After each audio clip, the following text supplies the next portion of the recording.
And we return to the EPL Masters. A bit of a break. The last series that was supposed to happen, quote unquote, on the schedule that we have, it didn't happen.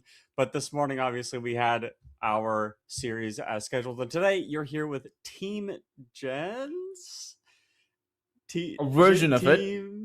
Team Jenz against Ilburst Esports. I'm Plate. We got Tolchus here with me. A little bit of drama yesterday, if you will, Tolchus. Walk us through a little bit of that. Well, it's not exactly. We did cover it yesterday. Hmm. I mean, gens have had their issues, right? And even right now, they only have two of their original players playing. They have three stand-ins. I believe I'll have to actually take a look.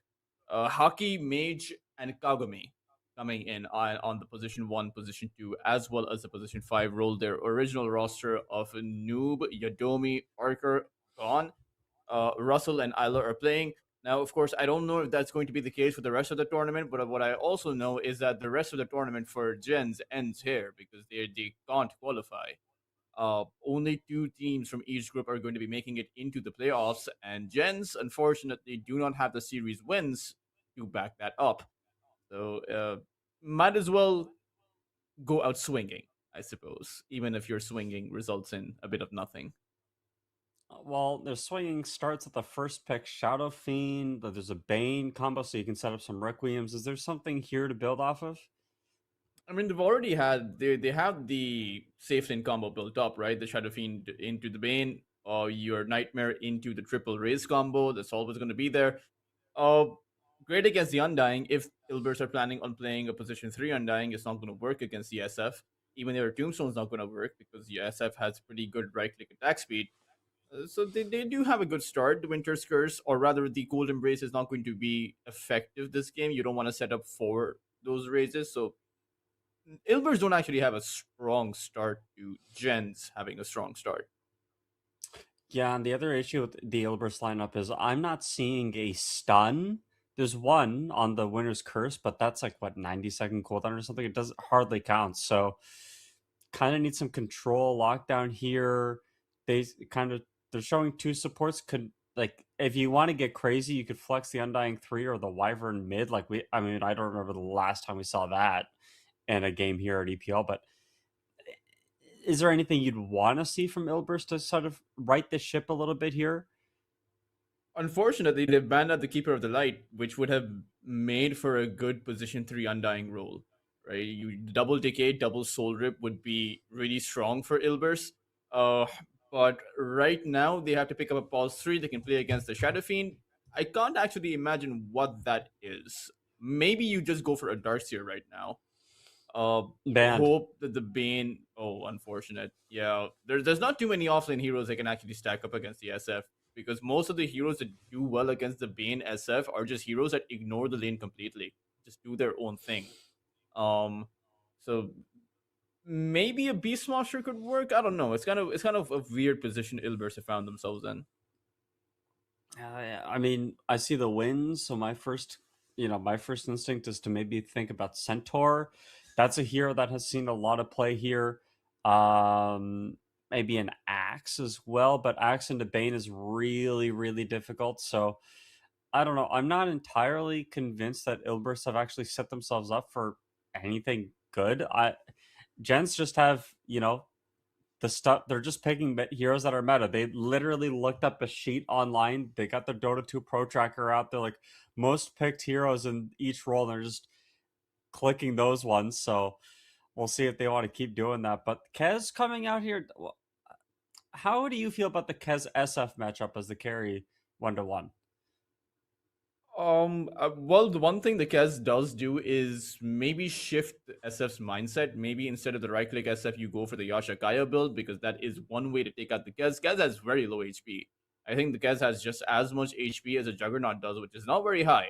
So at that 20-minute mark, you're going to be running around with 1,000 HP or maybe even 1,200 to 1,300 HP, and you're just one Requiem away from death.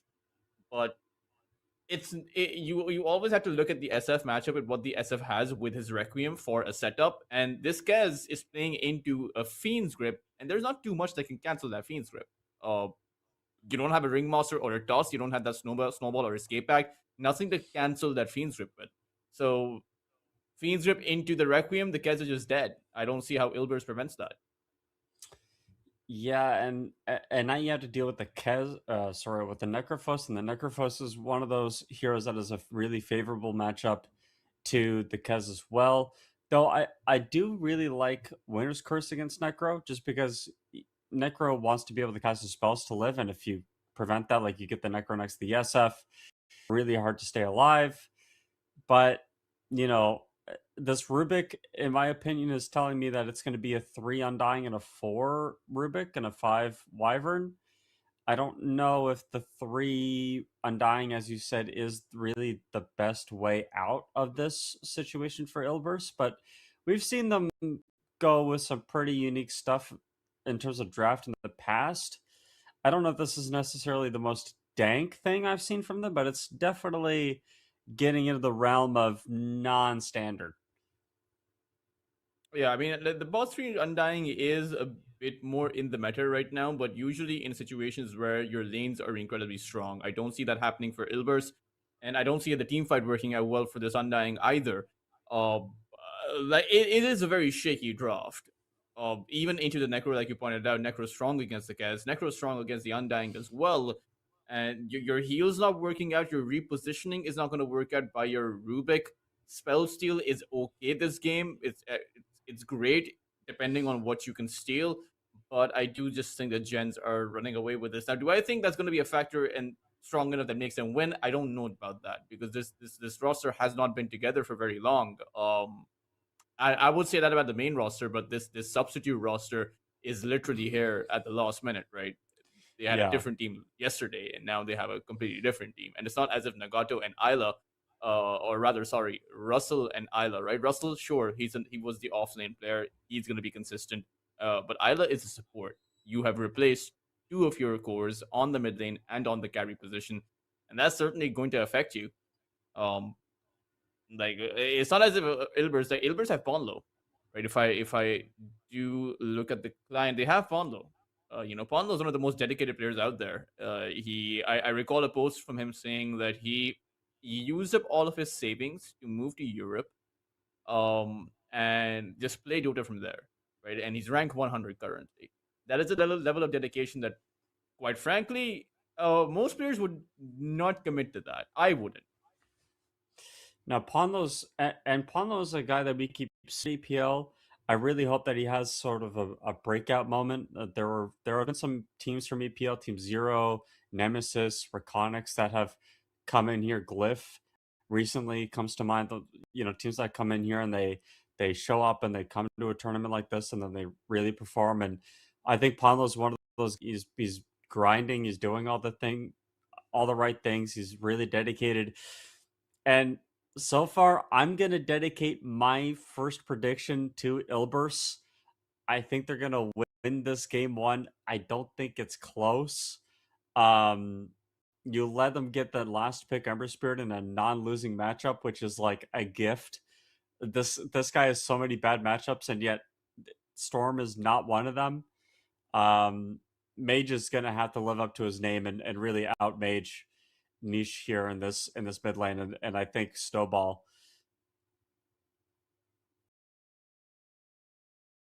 I agree. I think Ilbers have a much stronger draft. I also think that your safe lane matchup is a losing one. You're playing into a Necrophos off lane, which the Gets can't do anything against. Just an early level in the Shroud, and Russell will pretty much just be okay. Not to mention, again, Mm-hmm. you can't use the heal. I think that's a very big factor for Ilbers. Uh, Gens have much stronger lanes, much better lanes. But is that going to change the match, or rather, is that going to change the dynamic heading into it? It can, but you're going to have to outplay Ilbers by far. And a lot of these players, I've seen Kagami before, I've seen Mage before, but I haven't seen them to the point where you mentioned the point about Ponlo, 423, Fernandez, Niche. All of these guys we've been seeing at EPL for so long, and Mm-hmm. competitive history matters. There's just none found on El Haki to that same degree. None found on Mage to the same degree. Russell and Isla maybe sure. They've been competing for a while. But even they haven't been around that long. Like Russell doesn't have as strong of a competitive history as some of these other players do.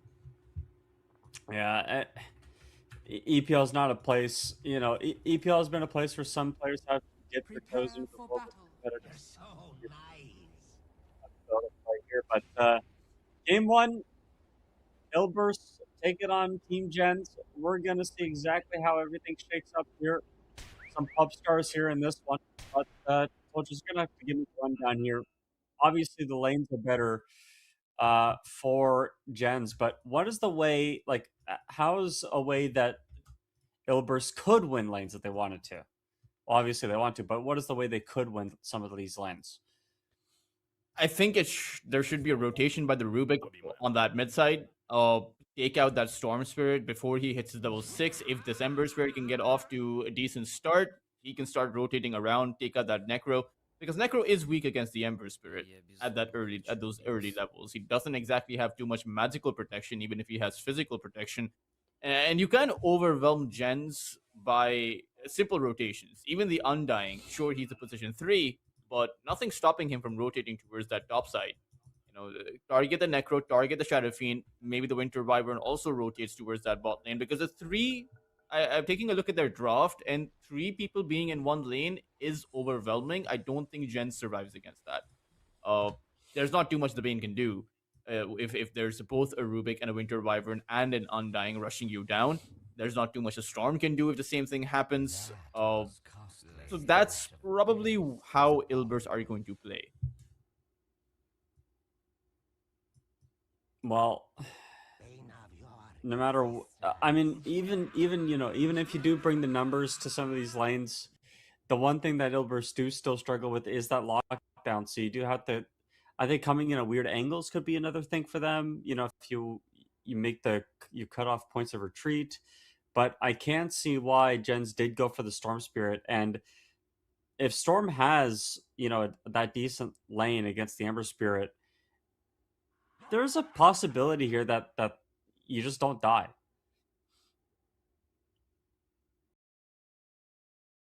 I do think the Storm can survive. They don't have saves though. You have to keep that in mind. So if the Storm is going to survive, it has to be he's going to be surviving on his from his own actions, right? There's no help coming for him.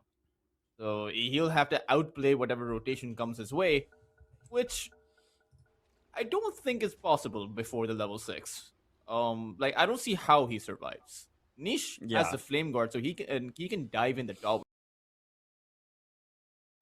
Right, your remnants are not going to be doing too much. Your overdose not going to be doing too much. Storm is primarily just magical damage. Um, you could punish whichever rotation comes his way.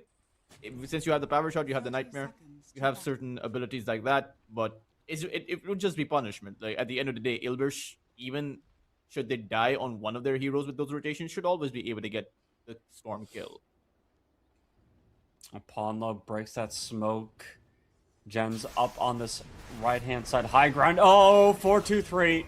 He went in the middle of everyone, gets first blooded, and now they all turn their attention over to that tombstone, get the kill, but this flame guard did quite a bit of damage, and now Mage turning his attention over Kagami with the double kill, but they lose the SF, they lose the Storm, and now the Bane is going to come down to Ponlo in an absolute bloodbath will escape this triangle Totris. It's a 4-for-2 exchange for Jen, so that's a really good way of starting off an already strong lane. And they got the tombstone kill. They got the tombstone kill. This Wind Ranger ends up with about 515 gold at the very start of it. 149 experience for Russell. He's almost level 2. So what would have been a strong lane for the Necrophos is going to be even stronger against 4-2-3. Unfortunately for Ilbers, their Ember and their Kess died at the very start. So whatever return kill they got, the 2 kills that they did get, are just going to give the benefit to their supports and their offlaner, and none to their most important cores. Yeah, and I mean that could be the beginning of what we already described as a really difficult situation, and it does kind of come down to you're fighting level 1 into a necro, into a storm, into an SF. Like raises are really powerful early on, even if it's only level 1, but the necro heal, the bane as well, like the trading tools on gens are incredibly strong, and the tombstone placement was just a little bit too greedy as well. It's a Yeah, nice it should have play. been on the low ground. I don't know why he placed it on the high ground. You saw the entire team on that high ground. Why would you place the tombstone right there? You know, would have the same impact, survive on that low ground, but still, no way to, you know, it's the high ground plate. I'm sure like you're a Star Wars fan, right? Yep. Yeah, you know, Yep. whoever possesses that high ground is gonna win. Chosen one also fell. That is true. And then the beat, but hey, the chosen one fell and then became the Dark Lord. So maybe we see that from Ilbers, right? They got rolled on that high ground, and this is their villain origin story. Maybe they do have the villain heroes. Actually, Well, as I feel like SF is a villain hero. yeah, that is true. Undying and SF Necro, are the only villain heroes. Actually, no, the Winter Wyvern is also kind of the evil dragon, I suppose. kind of. I mean, Wyvern's more of like a raised setup in the bot. Never mind. Lift is really cool. That's pretty cute. That's pretty neat. Yeah, it is actually. Now that I'm seeing it, Fernandez has the toolkit to disable that Nightmare Race chain. Um, yeah, that actually works. That actually works. Yeah, just straight up. I do wonder how they're actually going to play around that. Because that telekinesis is a lot easier compared to the multiple setups that you need for that Nightmare into the raise. The Shadow Fiend has to get in position after the Nightmare has been used, get up close so that he can use his first raise, and you just disable, break that sequence with just one simple lift. See how low the Rubik is getting bottom, but the Tombstone gets dropped, and Isla gets, you know, maybe a little bit too aggressive. Rubik's going to be able to go back to base and reset, and now you see the 1-to-1 matchup of Norma against El Hockey here. His bottom lane just not going the way of SF. Very surprising. Only 14 CS. You'd want a little bit more, but power shot up top, 4-2-3, getting run down. Has to pop a fairy fire, looking for the parry, but there's no death pulse coming out. Not quite yet. Now it comes through. Right click send. Kagami gets that kill up top. But it's actually Rust that gets the kill. I wonder if that was from, I don't know, the passive maybe, but doesn't matter. Kez is dead all the same. Yeah, it's just a lot of damage. They dealt 1564 total damage on the Kez, and the Kez has 736 HP. Yeah. They dealt twice his hero pool as damage. And the problem is, Onlo with the Cold Embrace can't even use the Cold Embrace. He skilled that up. He did use it, but it does nothing for the Kez.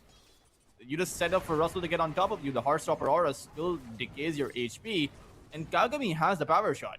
Like, your heal is not going to heal you against the power shot. It's a 270 magical damage ability at the level 2 mark. Yeah, it's just so much damage. And the thing is, like, on the Necro, you can just eat all of this harass, and you get, like, 3 CS, and then you're back up to full HP again. So we're seeing, you know, the Necro lane dominance really come into full fruition here. Setting up for that raise play bottom with the Nightmare, but it just keeps getting turned around, and Isla needs to be protected with the raise. They drop the Tombstone. And they drop the Tombstone, that's it. Nothing else. Yeah, dropping Tombstone doesn't actually in that scenario. No. I think it's tough because you want to farm up on the Undying, or rather, you actually want to win the lane as the Undying, but you can't win this current lane. So what is the backup plan? Are you supposed to find your farm? But he can't do that either. You know, it's this Undying offlane plan that it really is not working out for them, but he does have a fair amount of CS, 26 lost hits. The Shadow Fiend has also recovered, mind you, played. Like, he's now on 31, not that far behind the guy. In fact, ahead of the Kess. He might just overtake even the Ember. Root set up, but Mage gets away, has a couple bottle charges. It is still a Not 2,000 net worth advantage for the Radiant side, and it's all on Yeah. Russell, right? 3,400 net worth on the Necrophos compared to the 2,200. He's 1,200 net worth ahead of that the Kez, and this is going to be a very early Radiance. Effectively, what the offlane Necro offers you is the capability to build up uh, two carries at the same time. The Necro and the Shadow Fiend take individual parts of the map because the Necro can play a farm up aggressively. He can farm up the dire part of the map, take their resources instead of taking your own. The Bane comes up top, and Ponlo has to eat the gank through the portal. But the Ember Spirit takes this opportunity. He's going to sneak for the Wisdom Shrine.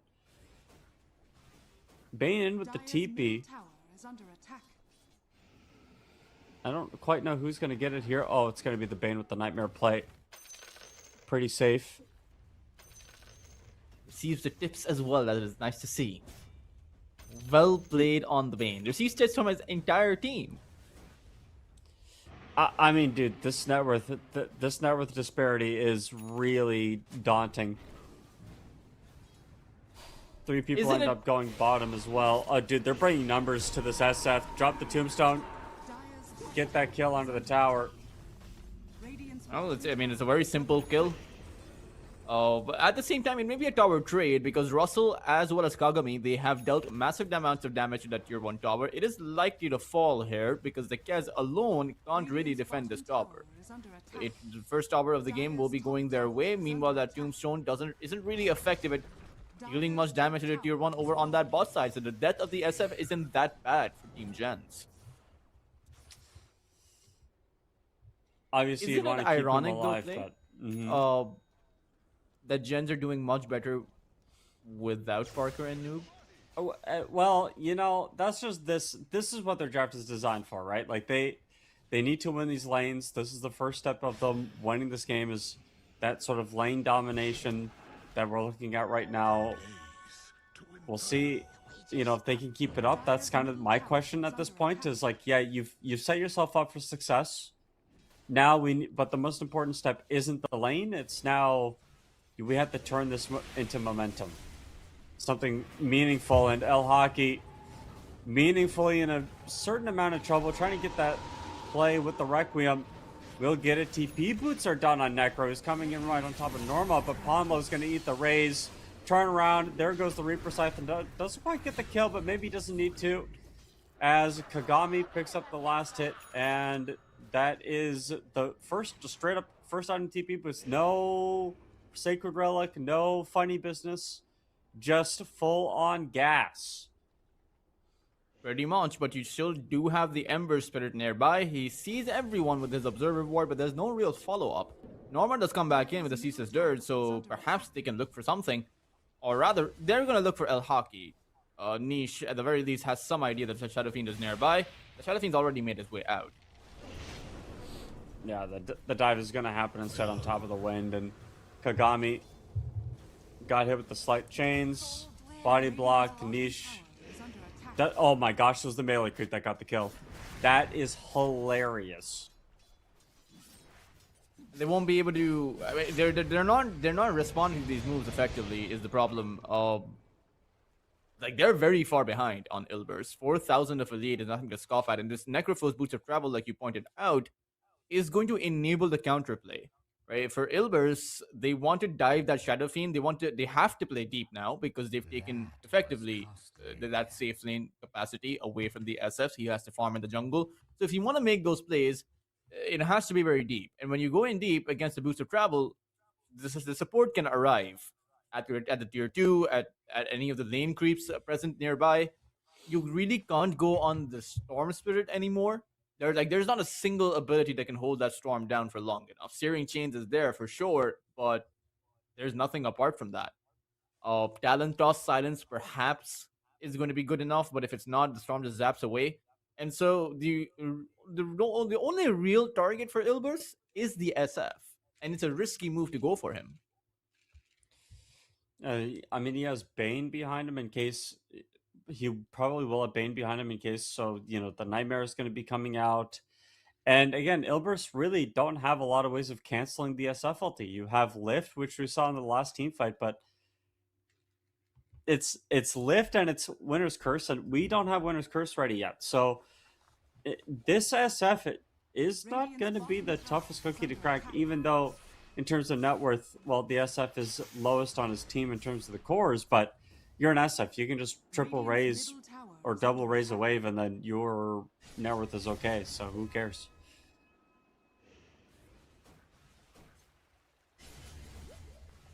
I do wonder what build the SF is going to go for. Al-Haki is itemizing for the Yasha into the Manta style, so he's probably going to go for the right clicks. I'm surprised though he's not going for the Mask of Madness to enable his farm, or even the right clicks against that Tombstone. Instead of going for the Manta, a bit of an older build on the Shadow Fiend, but I suppose it does work. There's just nothing to dispel away if you do have the Manta, but I suppose it's still a good stat-based item. Maybe chains is what you're thinking about? But you can still drop the Requiem even if you are chained. But I suppose the maneuverability does help you.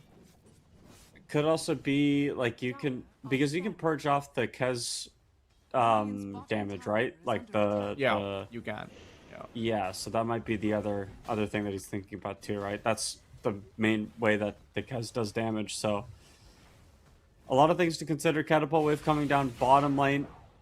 Ilbers need this tower down here. They got to set it up somehow, but we'll see if they can, as both supports are down at the bottom lane, and they're showing the SF as well. Storm Spirits come up around the corner. Ilbers forced to back away here, and that does leave so much more room for the Necro up top to just keep farming up the way he has been.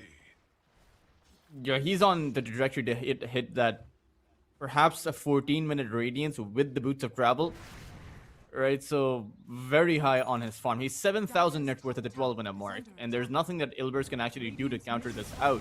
They have to bring like 4 heroes in just to take out that Necro. Oh, the Shackle coming into the Nightmare on top of it as well. Mage getting pretty low, but there is a save from Pawn low. Root up onto that Storm Spirit again, but the Reaper Scythe comes in. Russell is waiting in the wings. They are going to throw out a really nice Winter's Curse, and Russell walked back into it. He didn't have to, but he did, and now here comes the Fiend script looking for that play on top of the Sun or Spirit. Goes in, Nightmare comes out as well, and Kagami now forced to get chipped away by Niche as the TP came in from the Undying. A nice Tombstone. You can't go up that high ground on Jenz, especially not with the Necrophos front and center, so Ilbers end up getting a double pick off. They only lose the Rubik. But that's a really big kill to get on the Storm Spirit. It is, and I mean it is a decent return. The problem is Russell is still just snowballing this game completely. Yep. And getting a kill on the Storm is of course great. It's one of the, I would say, after the Shadow Fiend, it's the only kill you can actually get on a core. But these are just moves that Ilbers are responding to. These are not moves that they're trying to make, which is the biggest point of concern that I have for them. And I mean, Undying ripped ultimate bottom. Flesh Golem is used. I guess it's a tower taking Flesh Golem. It's not something you get to see every day. It does last for a while, so I suppose it works in a way. But Mage and the Bane are here. Yeah, I don't think that this Rubik can get out of this. The Nightmare's coming in. They got the power shot set up. Raise as well. What is normally the itemization of Pause 3 Undying? Is it really just Lotus Orb Shard? Yep. Lotus Orb, Shard, Blink Dagger. Maybe you go for the Blink before, but the problem is, what are you blinking into, and who is going to be going in alongside you? Like, you're just gonna get hit by the Reaper. You know, the Ember Spirit, sure, but the Ember Spirit has overtime damage. It's not as if the Ember Spirit has burst damage. So suppose the Undying goes in, uses that decay, even with the Flesh Golem with the amplified decay, you drain away a few strength. That's just about it. That doesn't change the dynamic of that fight, because the Ember needs time to take someone out.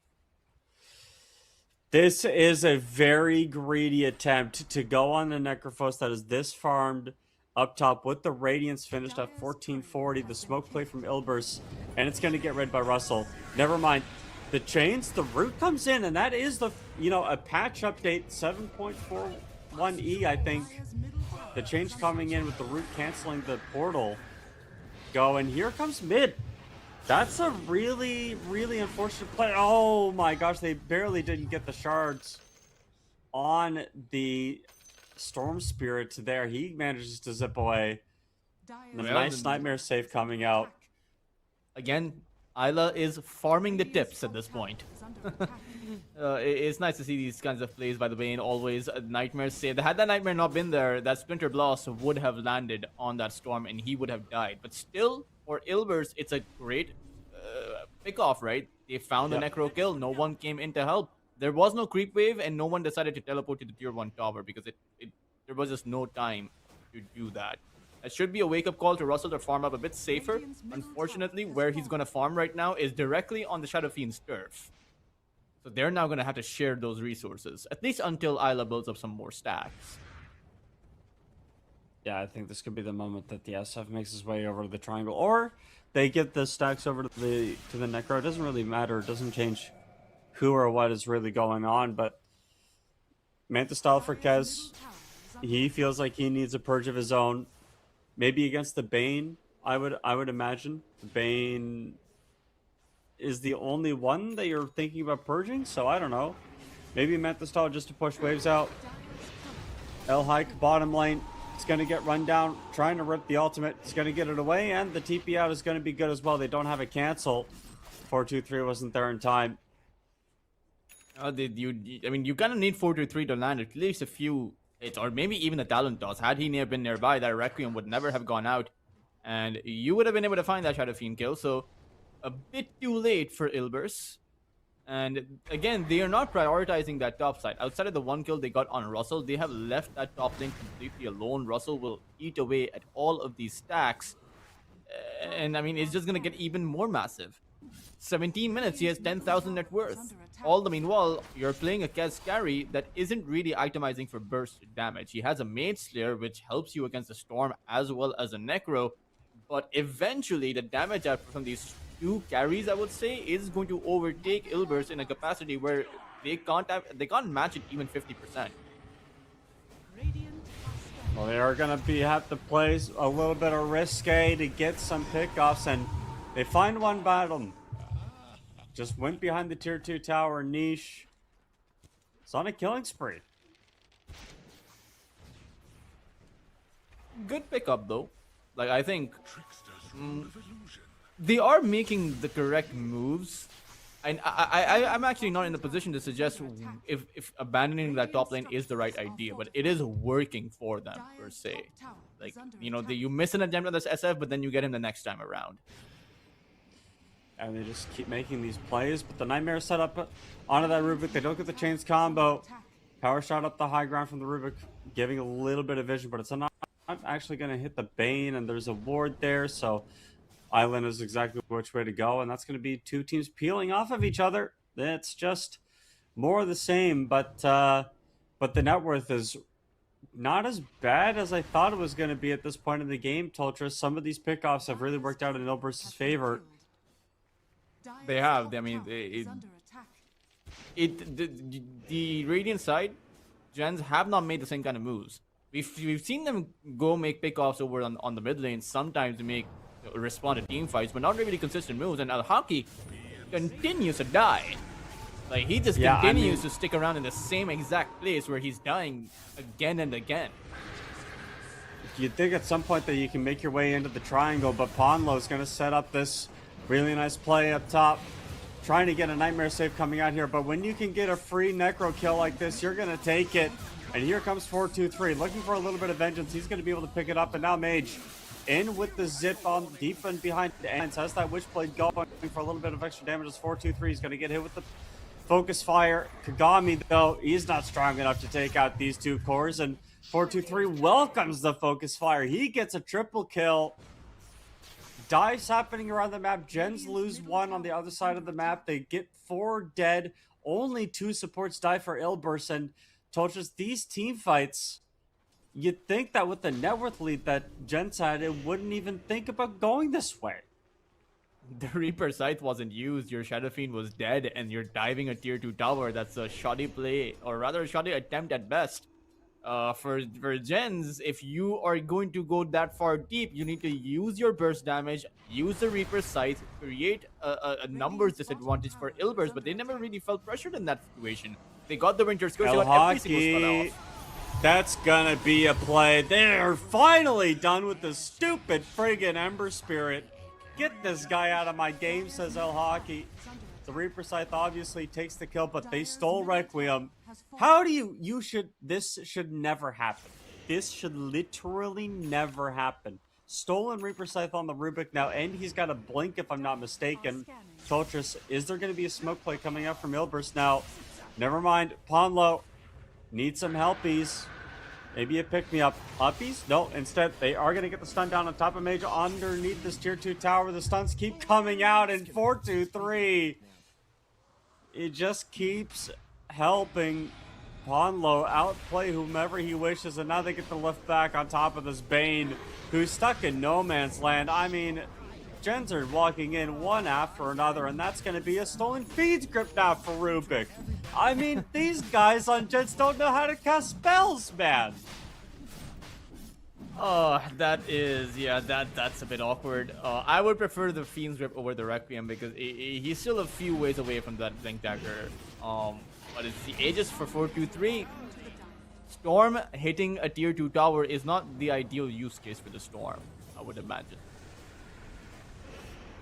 Yeah, no, neither would I. And now they're just going to go deep. Hell Hockey forced to go well past under that tier 2 tower. But 4-2-3. Even though he's got an Aegis, he still have to be careful. Lotus Orb comes out. They are going to get the Sound Sound on top of this Storm Spirit. And they know that there's no Nightmare. They had just used it. Mage just not getting any help. As you said, there's a lot of save, but 4-2-3. He says, screw your save. Screw what the hell has been happening to me this game, dude. Your lanes, yeah? Win lane, lose game is what he's saying. Ilbers coming out on top in this mid game, easily take down this tier 2 tower. Radiant's middle tower has fallen. Dire's bottom tower is under attack. I hate to say it, but Middle tower is you know, under attack. Gens aren't coming up with the, I would say, practical ability to play the map as well as Ilbers do, and that is the biggest difference. That was the point of concern in my mind. Like your lanes are stronger, and they did have the better lanes played. They had a 4,000 lead, but Ilbers just played it way better. And they're going to keep playing it way better with the Stolen Fiend's Grip. SF disconnects. He knows what's about to happen to his offlaner. You think they're having a discussion about why there's a Fiend's Grip on the Rubik right now? I would be tipping the Fiend's Grip on this Rubik right now if I were the Necro and going, guys, how did this happen? They built him up though. You know, they gave Isla like what, 9 tips overall by now? Yeah, well now you can't tip him anymore because it's like all the goodwill that you worked for, it's over now. And I mean, sure you get the Reaper Scythe down, but there's a really nice save from Ponlo. Just the magical shield coming out here, stopping that Reaper Scythe from getting the kill. And now it's 4-2-3 at the top of the net worth chain. He's the apex predator on the map right now. Radiant's top tower is under attack.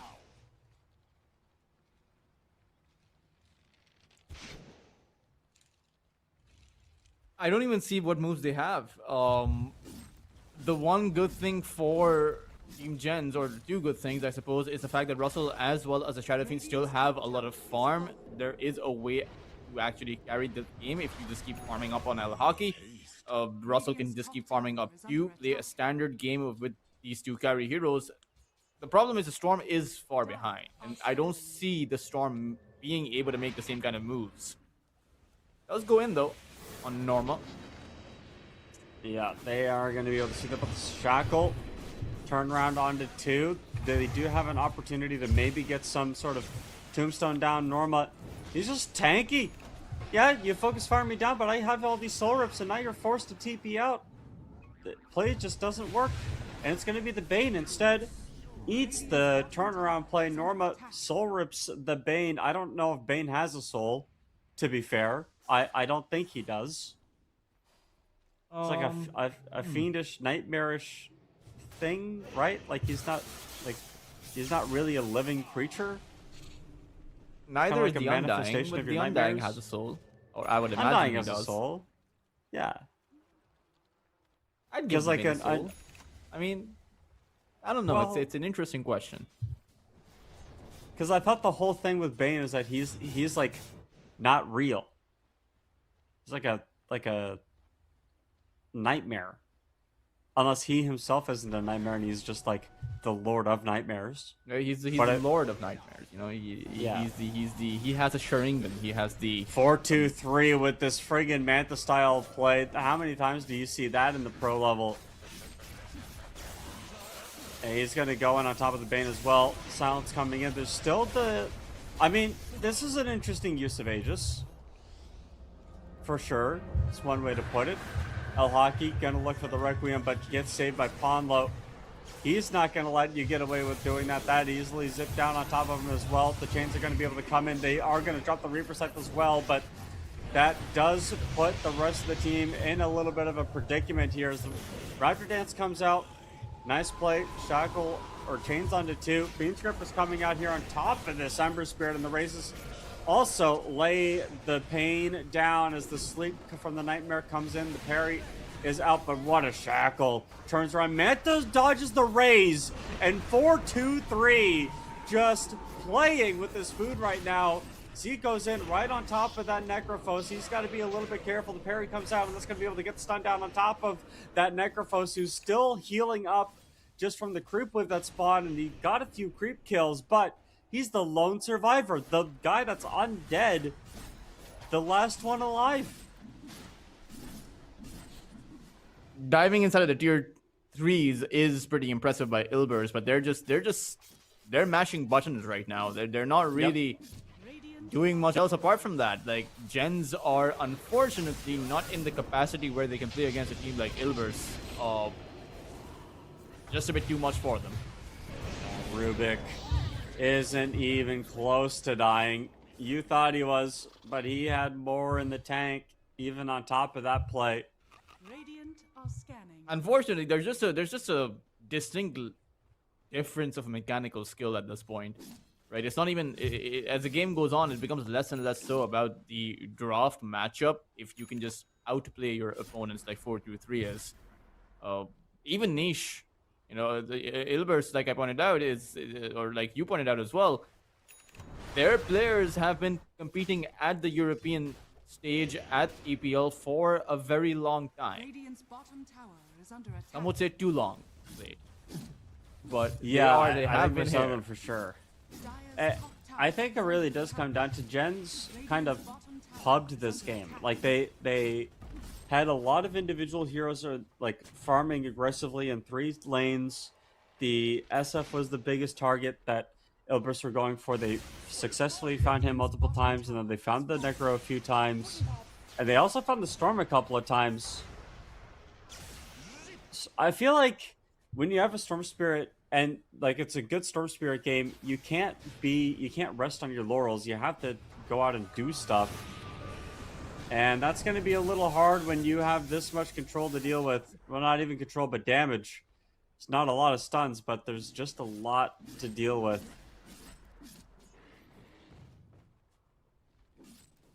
And 4-2-3 finally overtakes everyone in the net worth. Yep. Has the eye. Once he has the Eye of Scotty, the game's over. I would say the game's over right now as well, but the game will be sealed. The fate will be sealed. As Kagami, yeah, he's not walking out of there. He's trying. Dire's top He's trying. attack. And trying doesn't work, and it is also the first step to failure, Tolchus. But this tier 3 tower bottom, it's going down. 4-2-3, who's a Windows Vista enjoyer. Tower is under attack. Radiant's Did you ever Looking use for Windows this- Vista? I did, and it bricked one of my computers. Oh, that's unfortunate. I used to use Windows Vista back in the CS Source days. Oh my gosh. I think El Hockey wishes that he could use something else, get himself out of the situation. But 4-2-3, Manta style Raptor Dance in, he's full HP. Like, you know, something about this Kez hero just makes me want to throw up, dude. This is great stuff right here. Good stuff, man. The bottom rack's going down. 4-2-3, just Kezzing it up. Who cares? You had a better lane. You had a better whatever. It doesn't matter to me. Mason with the zip. Just trying to kill the creep wave, but yeah, that's the rack's gone. 10,000 gold lead now for Ilburst. They're looking at the Necro. Necro uses his one defensive spell, leaves, and you know, you have a lot of options I think now in the Dire. Do you go Roshan? Do you just choke the gens out of the map? Do you kill the supports and then open up going up high ground again? I think you can do whatever you want. I think you just end as quickly as possible. Like there's no pushback against Ilbers. The little pushback that's coming in is coming in one by one. Right? We saw Isla teleport in after the Shadow Fiend was dead. Buyback coming on me, but Norma on a monster killing spree. You haven't even killed him. They're really that much. The Bane is going to be able to buy back as well, but the Wind dead to rights. The stolen power shot coming in from the Rubik on the right side of the screen. There is a tombstone. A little bit of weird stuff going up, but they find 4-2-3. Drop the ultimate down on top of Mage. And Raptor Dance comes out as well, but that isn't going to do a whole heck of a lot. If Ponlo needs to deal with the Storm Spirit somehow, turns around, right clicks, the Reaper Stuff is going to be able to come down, and that's going to do enough damage to bring down the Kez finally. Mage casting spells as well as he can. Niche is now back in the base, thank you. Norma now just walking away, can't get the blink out, turns around, pops the Flesh Golem. There's no Reaper Scythe, he's going out for the TP. Requiem. Pump Fake actually got the Norma TP cancel, and here comes the illusion juking play, but Norma, you can't juke the Death Pulse. He just decided to stand still after a while. 5 tips coming out for Norma. These tips are coordinated, mind you. That, you know, someone in the team goes like, it's now time to tip the Undying. Yeah. Time to tip Norma. But at the end of the day, they're down one entire lane of barracks. They may have found all of those skills. That's a 4,000 net worth swing. It actually, most of the gold goes towards Russell. 3,000 of the 4,000. So he's right up there at the very top of the net worth chart. Almost actually has the heart of the rat. He can buy out the Reaver right now if he wants to. I'm not saying that's a comeback, but the lead, it's shrunk massively. It's now down to the 6,000. I don't think it will change the dynamic of the game because Ilbers are probably just having fun at this point rather than actually taking this game way too seriously. But I mean, it's if you can get the Shadow Fiend to have the same kind of farm that Kez does, you can find that comeback. But if that's not going to happen, the comeback's not going to happen. Yeah, 4-2-3. I think he just went a little bit too deep. Went a little too deep, but the smoke plays coming out here in El Hike. He just showed with a couple of raises. Isla, he's on dieback here.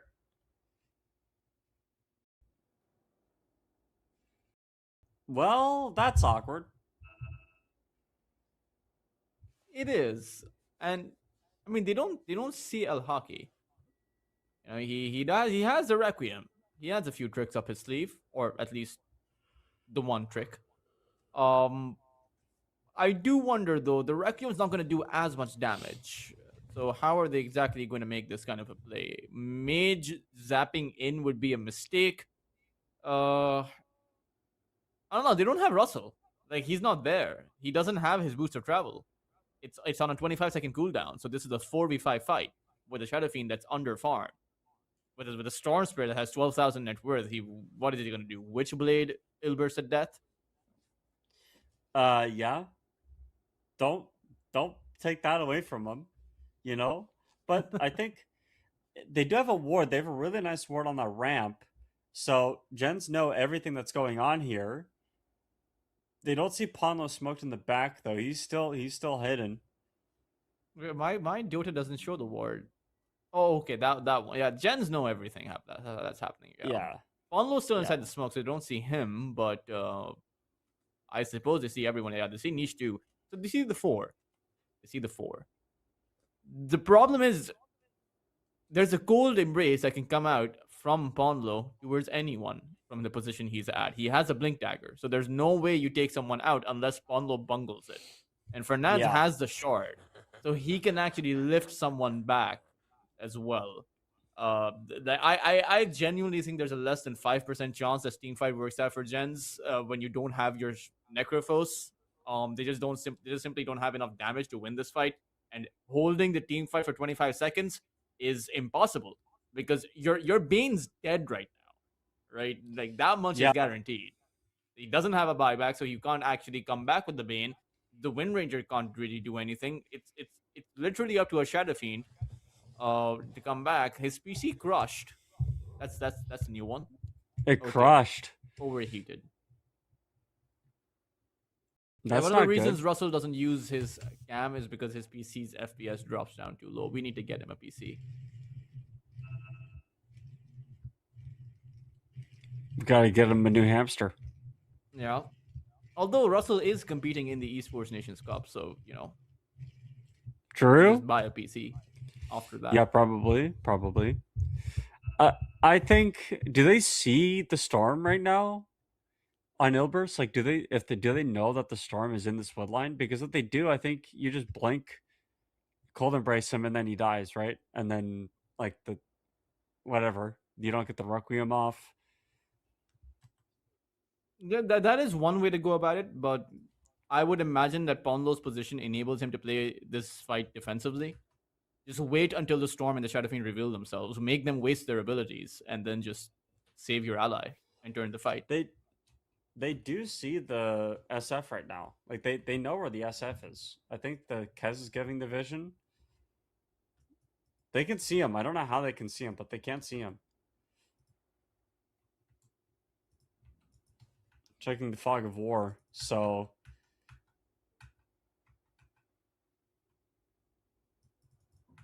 This Kez has 4,000. How does the Kez have 4,000 HP? That is absurd. Dude, Scotty gives 5 less HP than a heart. Yeah. Or 5 less has 5 less strength than a heart. I mean, I don't even think he needs the Cold Embrace. Like, I genuinely don't know if there's enough damage to take out the Kez, even with the Requiem right on top of him, with the Vortex, with the Witchblade, with the Brain Sap, the Power Shot. Like, throw everything you have. I don't think it equals 4,000. if you hover over the description of the Eye of Scotty bugged for you, like, is there just a bunch of empty? Yeah, Okay, good. they're changing it. It's the Dark Carnival. For those of you watching, I can't talk more about this, but something is coming. See, this is what I've heard, and I finished it, and I still don't know what people are talking about. We're gonna have to talk about it in between the break. But yeah, if you haven't gotten your tickets yet for the Dark Carnival, do it. Grind those turbo games.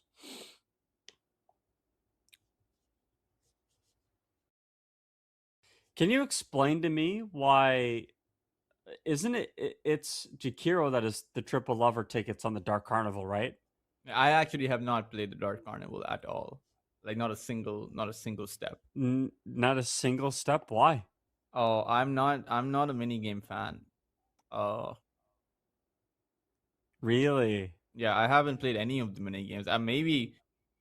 Maybe a few. I remember the what was the one they had that year with the Chinese New Year, the dragon one, Yeah.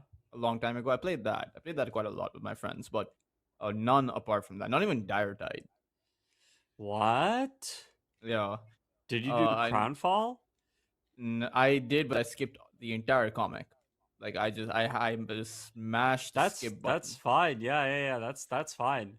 There's just a bunch of free stuff on the carnival, dude. And it takes a little bit of time. I mean, if you're playing Dota anyway, Yeah, that's true. That's true. But I don't know. I've never been a minigame fan. I used to love playing the old the other games alongside Dota, the ones you still have in the custom games, like Angels Arena and Hero Right. Siege, stuff like that. That would be my jam. But apart from that, no, none of the events. I would imagine, if you had since the team, or rather Reddit and the community generally hanker for events all the time, you could probably just make a flagship, or rather rotate around the custom games in the main space. Call it a Valve event, you know, create a pause for it with 25% going to whoever created the custom game. Like that's very easy to Right. do. It's like 5 minutes of time. I don't know if it's actually 5 minutes. I don't know how to code, but I mean, I imagine it won't take that much time. Yeah, I think custom games, I mean, Dota custom games have gone a long way. And it's crazy that there has been an entire genre of game that came from a Dota 2 custom Yeah. game. Or like Dota itself is a genre that came from a custom game. And then a custom game was made within Dota, and now we have auto battlers. Like it's crazy. The evolution. I mean, there were auto battlers before, but I don't think there were people that didn't play Dota that were playing auto chess, right? Like that's how big of a phenom it was. You know, I mean, Cinderin and There- Sunspan wouldn't have come up with their game had it not been for the inspiration they took from Dota, right? Like that Yep. kind of transition is inseparable, I suppose. So yeah, you're right. It's literally games coming out of a singular point in time. One would say League of Legends wouldn't exist either if it wasn't for Dota, you know, or neither would. Well, that is true. Heroes of New Earth or any of these other MOBAs out there. Like Dota started it all. Yeah. Yeah. It is, you know, the beginnings of this game are very, very humble. Just kind of surreal to see in real time the steps that it takes. And also just like not only were MMOs born from Dota, but also like esports as a viable option was born from Dota, right? The first ever esports tournament with $1 million prize pool that came from Valve. They're out of pocket.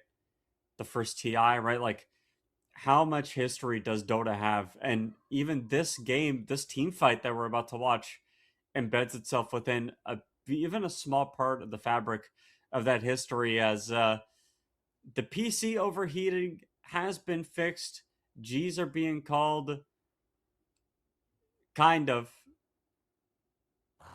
It's not like Necro can even get here into this team fight in the first place. He's literally is true. stranded in the bottom lane. Like he can't come here if he wanted to. They say G, it gets unpaused. The Bane dies in a matter of literal seconds, and the rest of the team are just gonna fall down. It's Mage that gets picked off next, and the call to retreat was made. Necro still can't get back here, by the way. We waited all that time for a guy that can't even show up. That's okay, Kagami. He's gonna show up to the respawn timer. 40 seconds left on that, and Ilbers are just walking through whatever parts of the map they want. They decided that they were gonna try a little bit and close the game out. Radiant's middle tower is under attack. And his game is pretty much over. Radiant's Uh, structures are fortified. like Russell can't change the state of the game, not on his own. He's had a fantastic run in the tournament so far. I will say that. Like he has been looking really good. I do hope that he gets. You know, I like Radiant's middle having a PC not good enough to compete, but having the skill good enough to compete. That is tragic in my opinion. And I really do hope that he gets, at the very least, a technical sorted out, because I do think that he has a lot of potential to make it. Mage. Also, a mathematical degree. For those of you who don't know. I had no idea. Necro walking in the middle of 4 with the ethereal buff. Depth Shroud coming in. Mage now finding Ponlo on the back line. That's going to be an easy kill with the Reaper Seth as well. We'll see if Ilbers wants to take this team fight. It's 4-2-3 says, yeah, I do. I absolutely do. They get the turnaround kill, but the Fiend's Grip comes out. Channel turnaround. They do get the stolen Fiend's Grip to stop that. However, 4-2-3 gets saved with the Tombstone. They will pick off the Rubik. And the BKB is out for El Haik, but he's just going to use it to run away, as the Raptor Dance doesn't do anything to a Necro that is hit with the Death Shroud himself. And 4-2-3 now healing up. The BKB comes out from that Necrophos, and Kez just puts himself in the hotel Tombstone. He's good to go. Regen a bit of HP. They will take out the middle racks, and it's becoming all she wrote. Jenz might actually die here.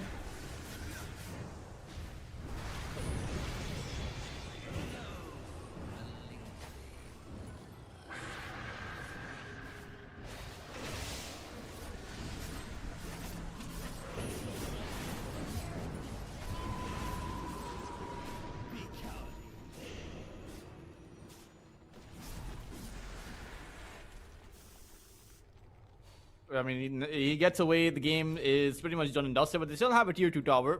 They still have one more fight left in them.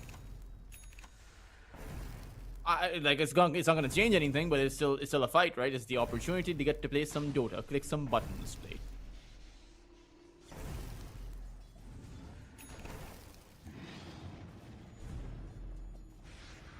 That's all right. I mean, your remix probably overheated too. Happens.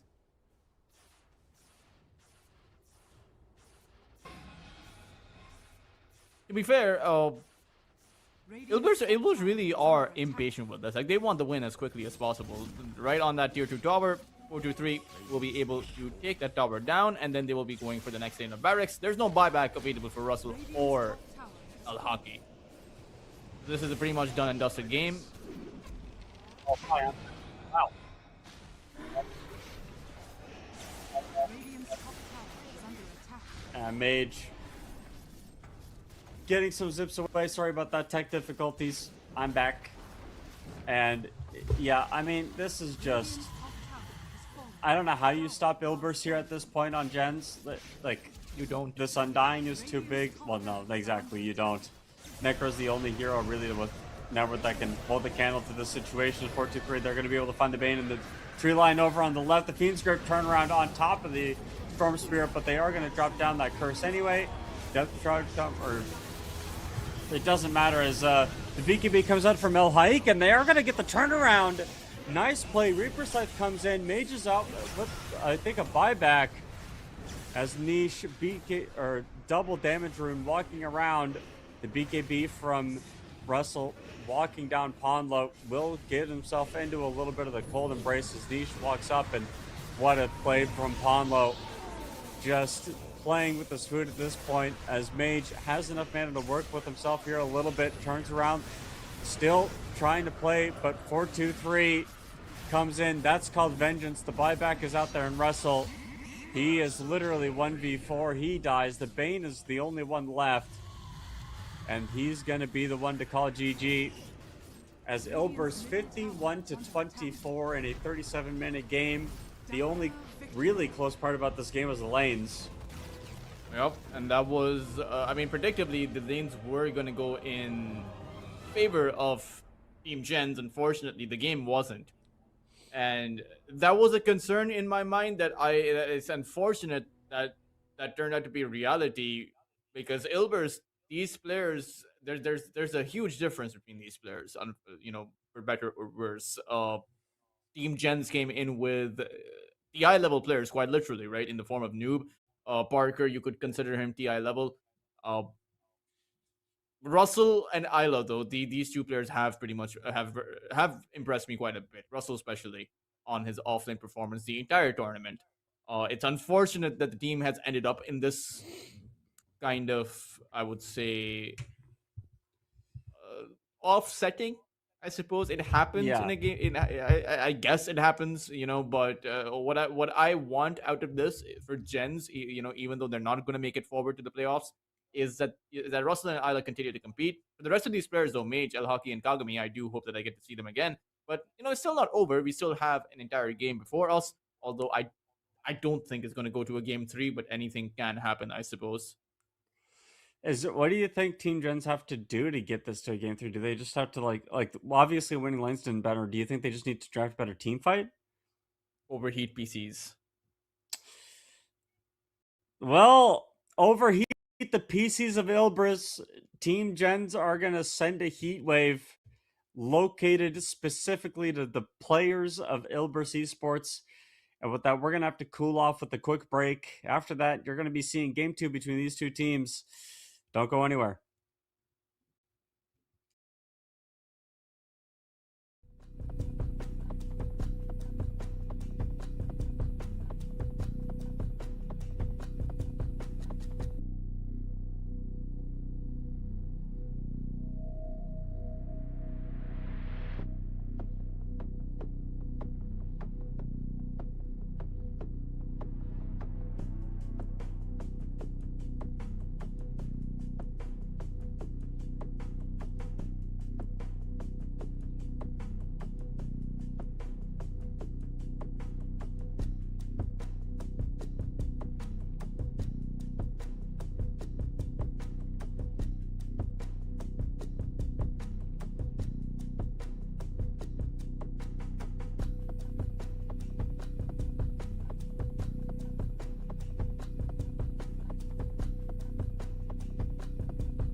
Welcome back.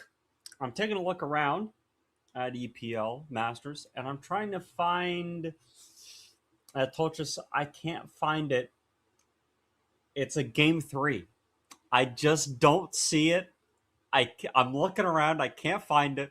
Maybe Jenz are gonna pull it out from us, and we're gonna get hit with something that we've never seen before from them, and we're gonna experience a new level of Dota that we just have no comprehension of. But Toltris, game one looked like they had a great chance at the beginning to do something.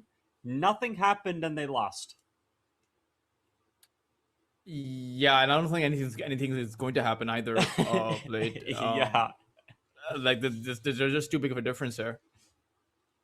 Someone in the chat mentioned that Mage's rank or one of their players' rank is ranked 1200. I don't know if that's true or not, but if that is true, then uh, there's no chance that Gens have to win this game or even the series.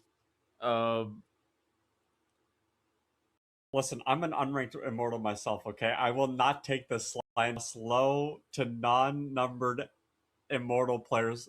The new MMR change means that I am like 50% closer to the top players in the world by MMR than I was a week ago. So give me a break, buddy. To let the people at home believe that they're actually better at Dota than they really are, okay?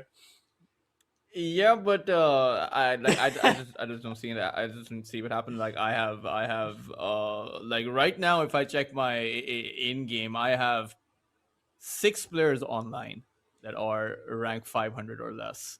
Um, but like I just don't see it. you know, Yeah. um, Yeah. and it's just this particular matchup, right? It's a hard matchup to play in if you're Gens. They had easier matchups before, which they couldn't win against, and it's against Ilbers. Ilbers are, despite of not having many accolades, Ilbers are a very strong team and likely to be a strong contender at the tier 2 level. Uh, I know for a fact that it's a strong organization, like it's a very well structured one. They have a CEO and a COO. Right? That means something. That that that means that I don't know how to use the alphabet because I think of ABC 1 2 3. You know what I mean? The moment that you start with a letter that's not A, I get lost. So I'm gonna have to take your word for it. Here, Ilbers, obviously one of the, maybe a bit of a. I'm not gonna say a dark horse in this, but there are a lot of really strong teams that are going to go straight into playoffs that we haven't seen yet. So, like the groups are one thing, but once you get to the playoffs, the level of competition is going to take a step up for sure. And whether Ilbers can do that, well, maybe this is going to be a tune-up series for them. Maybe it's not a series where they go in and like, man, this is a must-win. We got to really get the, we can, if we play normal, we're going to get a 2-0. But let's focus and think about some ways that we can play, get some, build some good habits, and they're going with the Pangolier to start doing that, which means that it's going to be a 3 mid Pango. I don't know. Never mind. I don't know what's going on. I'm lost. I'm lost. Take it away, Toltris. You tell me what's going on. I mean, there's a lot of flex potential, that's for sure.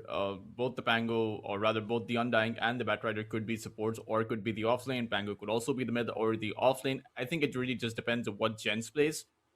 If they were to reveal a melee mid, then you can just send the Batrider down towards that mid side, rotate the Pango towards the offlane, and have a pretty good time. If they have a melee, or rather, if they have a strength-based carry, then you can have the Undying on that offlane role, destroy that safe lane from Team Gens. But Team Gens do have a Nature's Prophet, which does suggest that it's either going to be a carry Nature's Prophet or a mid lane Nature's Prophet, less so on the mid lane, more so on that carry position. And there we go. They reveal the Ember Spirit. So for Ailbers, if you want to dominate the lane, right, take away the one thing that Gens had going for them, then you send this Batrider over on the mid side. Fight fire with fire, I would say. Yeah, I mean, my thing about Ember Spirit is that there are so many bad lane matchups. There were so many bad lane matchups with this hero. I think people pick this guy and they're very aggressive with his placement in the draft. They're like, we're going to first phase this sometimes, we're going to second phase this most of the time. we're just going to let the other, our opponents deal with it. And they rely so much on the individual skill of their mid that sometimes you just forget giving your guy a good game is just enough. But we saw in game one where Ember Spirit didn't have the best lane in the world, didn't have the worst lane. We've seen worse from Ember Spirits, but still recovered well. And Ilbris are going for it. I think this could also be a Slark mid. We've seen this against Ember Spirits in the past as well, Toltris. I don't know if you can put this Ember Spirit mid. I think you have to because you don't have a choice, but it's already looking a lot worse in terms of the lane matchup here for Team Jenz. It is. There's quite a few Ember Spirit counters available. I don't think it's going to be a Slark mid. Let's maybe that will be going. We saw it yesterday. We saw it yesterday. I'm just saying. We did see it yesterday. We've also seen a position 4 Slark. Yeah. At the tier 1 level. But I would imagine this is a Slark carry, and I think this is a bit of an experimentation by Ilbers to see what works for the eventual playoffs. I will actually take a look to see where Ilbers stands in the groups, because if I recall, the Ilbers should be at the top. They are. So they're in second place position. But should they win here, they'll be 4-1 right beside Power Rangers, nearly guaranteed for their playoff run. So if there is a time to experiment, it's over here with your final series of the group stage. And with an IO coming out, this is guaranteed to be a Slark carry. It could be IO carry. It could. If this was a year ago late, I would throw water on you from across the screen. It's been seeing some. It's not, and I can't believe the level 15 talent on the IO plus 50% spirit damage is ridiculously broken. I was also Extreme Gaming, and they picked an IO against a Viper on the mid lane. They felt that confident about. Oh my gosh, it is carry IO. It is carry IO. Toltris, I called it.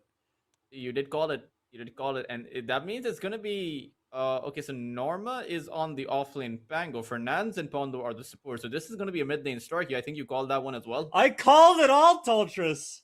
I knew it was coming. You look so upset. You're like, Ilbers are just here to have fun, dude. Yeah. Oh man, we're in for a long day. I mean, this could be the way that Jenz finds that comeback. Could they have a Darkseer against this weird amalgamation of a draft? I don't even think I can call this a draft. Right? What do you want to call it? Random, what do you want to call it? I don't know. It's just you randomly selecting heroes at this point, right? I mean, these heroes don't go well together. To be fair, actually, the IO plus the Stark do go well together. So maybe in one world where you had the IO support with the Stark, that's a good combo. But now you have the IO core, so that combo is supposed to be even better. I would imagine. I suppose. I don't know. This is. This is absurd. Funny. Yeah. The one thing I do like is that 4-2-3, you buy Aghanim Scepter on the IO, and then your Darkseer Illusion is actually not bad. Like, what does an IO Darkseer Illusion do? Literally nothing. It doesn't have the spirits. Like, it's literally useless. So I guess that's what they were thinking of, maybe. Like, there's a possibility the Darkseer comes out, so we're going to pick the IO, and then we can flex it, and then they pick the Darkseer, so you're like, okay, well, let's go carry IO. To be fair, all of Ilbers' heroes are actually bad with that. Their replicas are kind of bad outside of the Slark replica, but even that, it doesn't actually do too much damage because there's no essence shift coming out of that illusion. The Batrider relies on his napalm stacks for his right-click damage. You also have the Undying. You can't decay. No zombies coming out. No flesh golem. Nothing. None of it. So it's an awkward Darkseer game because your replicas don't do too much, but the replicas are kind of I would say the replicas are 50% of the output that the Darkseer has. It's that vacuum that comes out, that repositioning mechanism, bringing everyone close together. Then you have the Inkswell plus the Ember Spirit combo, just Remnant in with the Inkswell, dish out that on side of fist damage. They do have some options on Jenz. Unfortunately, I don't think their lanes are the most optimal. Wait. Why is 4-2 a mech? He's got a mech queued up in his quick buy. What am I looking at right now? Told you this game is already bound to be one of those anomalical events. There you go. That's a word for you guys. That's a dictionary word for you if you don't know what that means. Anomalical. I don't know what that means. It means it's like an anomaly, 30 but seconds to describe something as an anomaly is to say it is anomalic. You have to be kidding Like me. an adjective. It is an Anomaly. adjective version of anomaly, yes. What is the word Yeah. for anomaly? Like, what does it mean? No, what is the Like what it- is the verb version of it? The verb version? I don't think there is one. Well, hockey's dead. Yeah, he is. Oh, I love Dota 2 so much, Ultras. I love this game, dude. Oh, this is gonna be good. So, okay, Jen's game 1 had 4 kills to 2, and I think they had 3 runes. So already Elbers are leagues ahead of what they were game 1 at the beginning of that series. So walk me through. Elbers have cooked. Have the whole kitchen down, or is there actually some meal here going on? Why am I looking at Ember Spirit offlane? I don't know. Where is Russell? Russell is on the mid lane. Okay, we have. I have no idea what's going on. Oh, they're okay. They're yeah. So they're laning the Darkseer against the Slark to Okay. dodge the Yeah. matchup, right? Because the Ember can't lane in the Slark, but Slark can't lane in the Darkseer. So okay.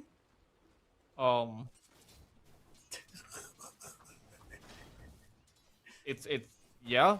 I Yeah? don't know what you want me to say here, Plate. Like it's weird. Okay, like it's just insane. Like I have never costed a game this weird. It's raw. Yeah. Hey, well, you know what? I'm in field day. There's a lot to talk about. I suppose there is a lot to talk about, but well, at least this safe lane for Jenz is normal. But the Ember Spirit, even over here on this off lane, doesn't actually do well against the Undying, right? Ember being an agility-based hero, you would have your strength drained constantly. You can't really take the Undying down because there's just too much healing coming out.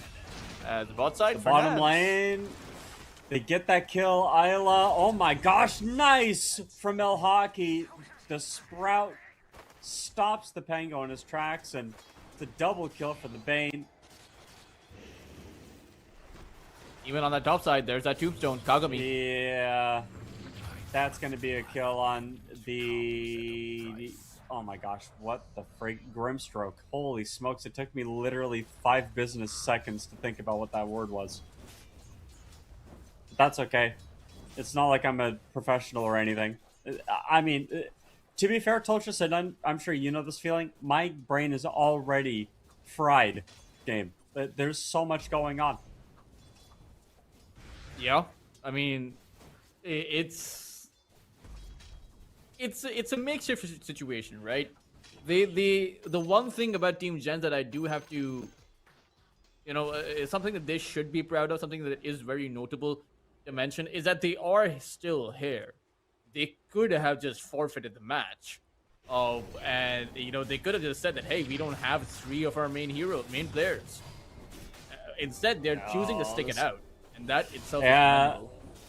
And they are going to stick it out on the Battle of the Lotus. 4-2-3. He's going to get hit with the Inkswell. That's a double kill. Oh, he gets a turnaround, but not before Mage actually gets the kill himself. So full resources coming out here. Niche now chasing after Russell, but the river gives some movement speed. A bottle charge. Russell, can he get away? No.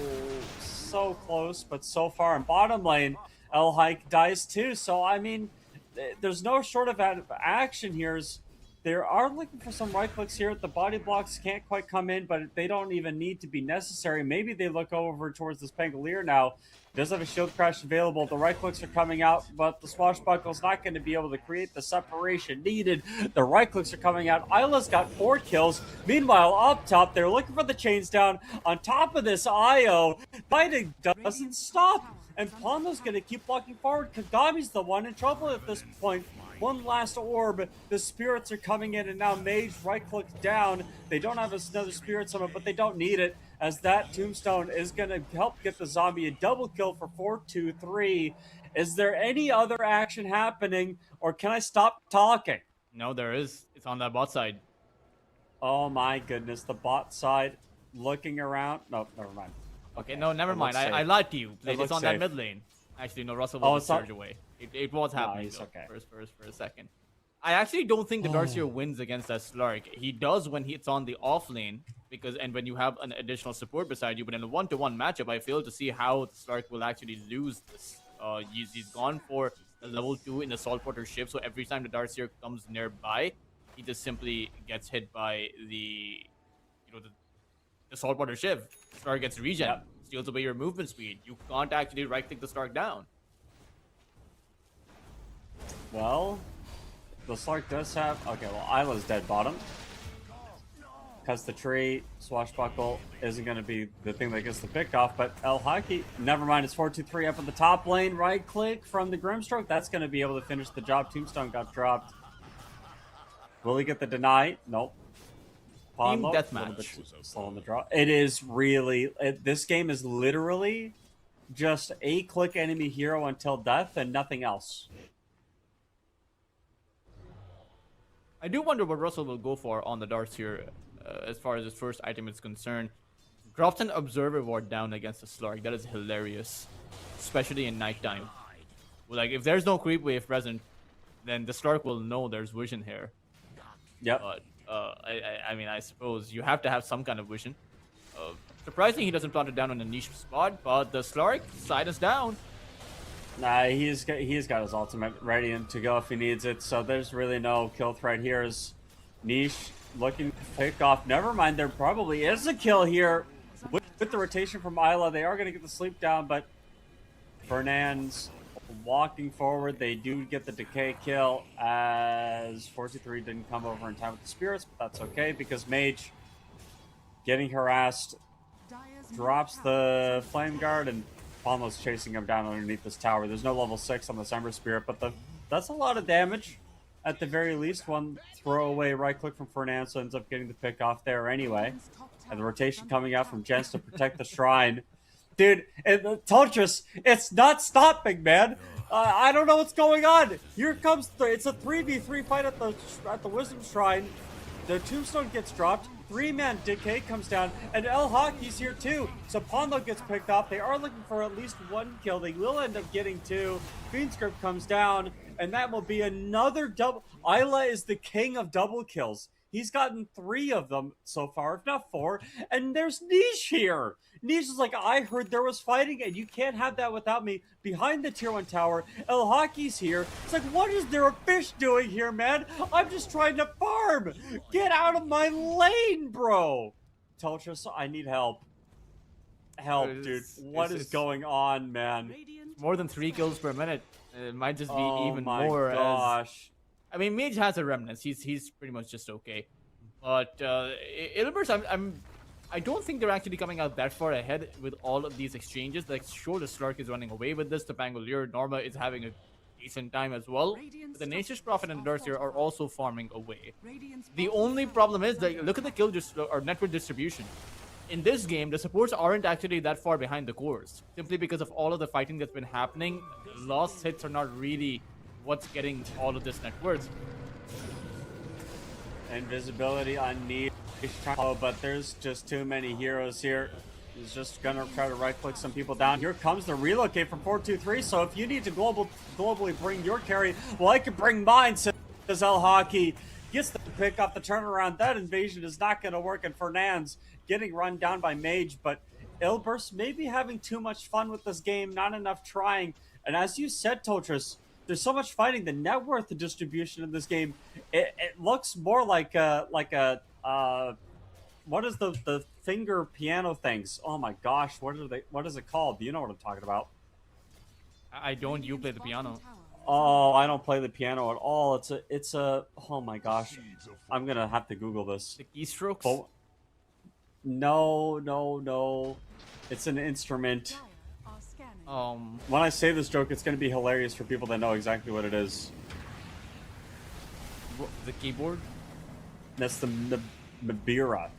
The Mabira.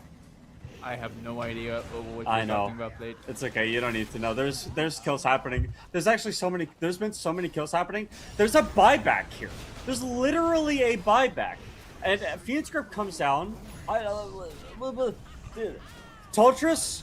I know this Phoenix Grip gets the kill. I know there's been like five deaths that's happened. I know Niche is killing Mage top. I know that this game has 31 kills before 10 minutes, and I can't comprehend this game of Dota 2, man. What's going on? I'm freaking out. I need a break. Help. I don't think you're gonna get a break, Plate. They have a Slark lineup and they have an IO, so they're gonna relocate everywhere. They're gonna just rotate in with the Slark. They're pretty much just gonna run down Jenz. As much as they can. But it's a 2,000 lead. Gens do have some options. They have the Nature's Prophet. All they really have to do is farm up. They don't have to actually commit to Ilbers as they're going in for the fights. They can just hold back and wait patiently for the farm, because I do think that at some point the Gens are going to be stronger. It just depends if they're able to hold on, because they clearly don't want to. They clearly want to commit to those fights. There's no lasso. Mage has security. TP out for the Grimstroke. And Niche will drop a sentry ward down, get the pick off on the observer ward behind the tier 1 tower. There's a Ghost Scepter on Bane at 11 minutes. Wall comes in, chains onto 2. As you said, the vacuum power. Full force, and the tombstone gets dropped as well, but Nisha able to, he can't quite get away. Silence comes out, and yeah, he is stuck for sure. Oh, Pango There's here. a lasso. Not just the Pango, but they also bring in 4-2-3 here. They get the lasso down, trying to run away, but this, oh my gosh, the Fiend's Grip stops the TP back. 4-2-3. Needs some help. Tether away outside of the Sprout. They end up getting a pick off on the left-hand side. Norma kills Mage, and it's a 2 cores running away. Team Jenz maybe a little bit too deep. Swashbuckle up to the high ground, but they don't have any way of canceling the portal out. Norma wants to go through and fight them, though. Chase a little bit, and he will as El Hockey. Swashbuckle right-click. Norma jumps over the tree line. He's going to fight this guy, but he gets pulled back in, dude. There's... Oh, what a play! Radiant's middle tower is What a under sick attack. jump up the high ground. There's still a little bit of vision up from those Sprouts, the Naturelings, whatever. The neutrals, oh, won't get the deny on the Darkseer, but that's okay. And meanwhile, up top, 4-2-3, getting low, looking for the tether slope. Nice little bit of micro. As Ponlo chases down Mage. Mage Dire's middle tower isn't is under threatened attack. by this at all. Oh, this kind of feels like a low priority game. I was gonna say that in the draft. Yeah, it does.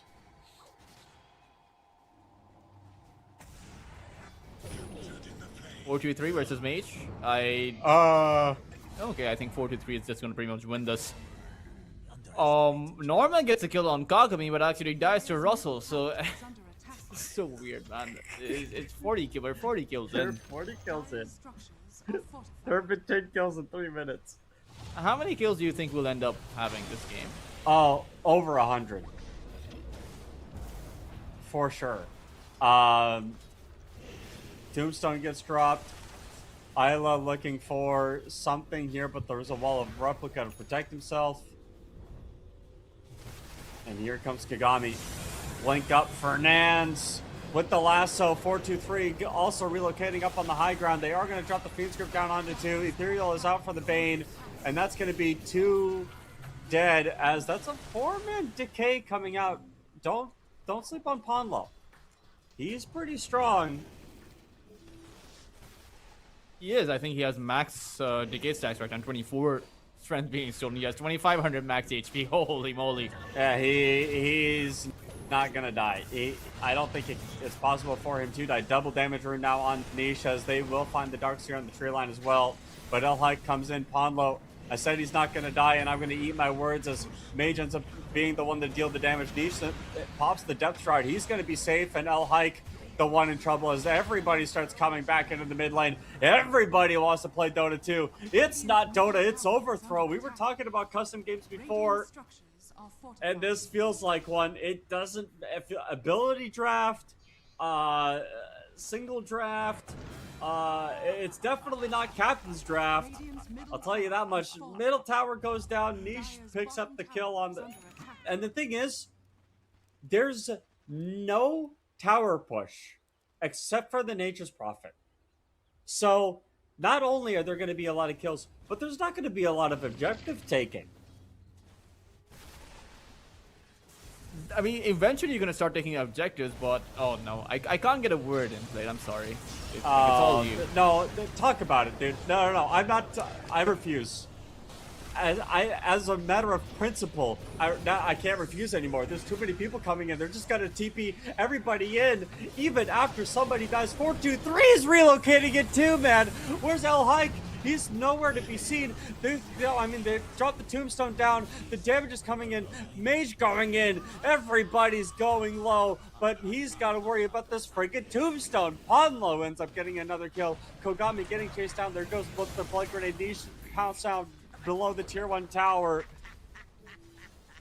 Oh, my voice, man. You know what I'm surprised about? That Niche only has 7 essence shift stacks. That honestly, he should be reported for that. He has only 7. Like out of 29 kills they have, out of 54 kills in total in this game, he only has the 7.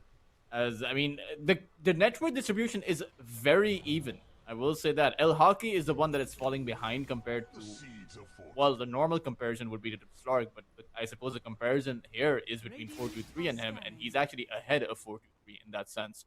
But as far as the mid laners are concerned, I mean, the Darkseer has as much net worth. I think the real difference in this net worth is coming from these supports. The Batrider is 5,300 compared to the 4,000, and the Undying is also 5,000. So there's a, that's 50% of the difference Ilbers have in their net worth advantage. The rest of it is the minor difference between these scores. But constantly fighting for gens is pretty bad. Their heroes need to scale by finding the farm, while Ilbers scale by finding kills. Counts underneath this tier 1 tower. They're going to also drop the tombstone, but the stun is going to be able to land on top of the Slark as well. Isla walking around that right-hand side. They do get the double. Relocate in 423. I mean, they knew. Jenz knew that Ilbers was going to bring everybody, and they're going to fight. Ilbers still have brought everybody. It's 5 versus 3. Silence down on top of the Pangolier. Norma can't do anything. Ponlo's going to get chased down. He's silenced up, and finally, there's some logic. Jen's they're like, man, Ilbers are bringing everybody, so we're just going to have everybody here first, and guess what? They kill 4 people, they get a tower, and now they can push down this top tower too, or maybe they'd relax. I mean, going in 1 by 1 for Ilbers is pretty bad. That Phantom Embrace from the Grimstroke, like, just dropping down the silence to whoever comes in, finding very easy kills. He is gonna fall in the end, Kagami, but they'll be able to find the Batrider. That's a full team wipe effectively onto Ilbers. 4,000 of lead gone by completely in less than a minute, as they also lose their tier 1 tower. Gens are actually in a very good spot. Russell, he is so far ahead of anyone else in this game. Fight recap shows that he ends up with, well, I couldn't actually tell, but I think he ended up with more than 1,000 gold between all of that. They get the sleep, they get the Fiend Script. No, there's no Fiend Script. Wait, why didn't he swashbuckle?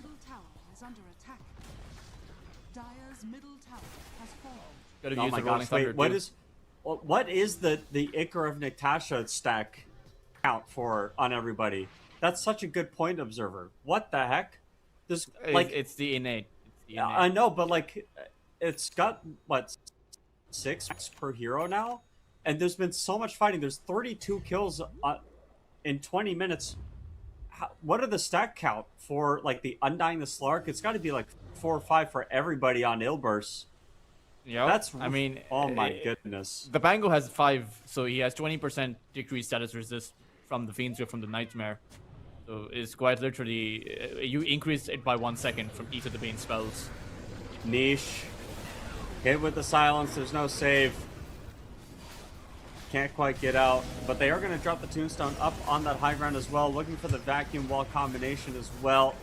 Big team fight breaking out. But really, not a whole lot going on until the roll comes out. And with that Aghanim Scepter, it's going to do a lot of damage. Mage needs a little bit of help here. They are looking for a buyback, though, on Pawn Low. Has the tier 2 tower to TP to. Looking for Mage. He's getting pretty low. Needs a remnant, but I don't think he's going to be able to get out of this one. As El Haki now going to be the target. With the Mjolnir, has the Dragonlance as well.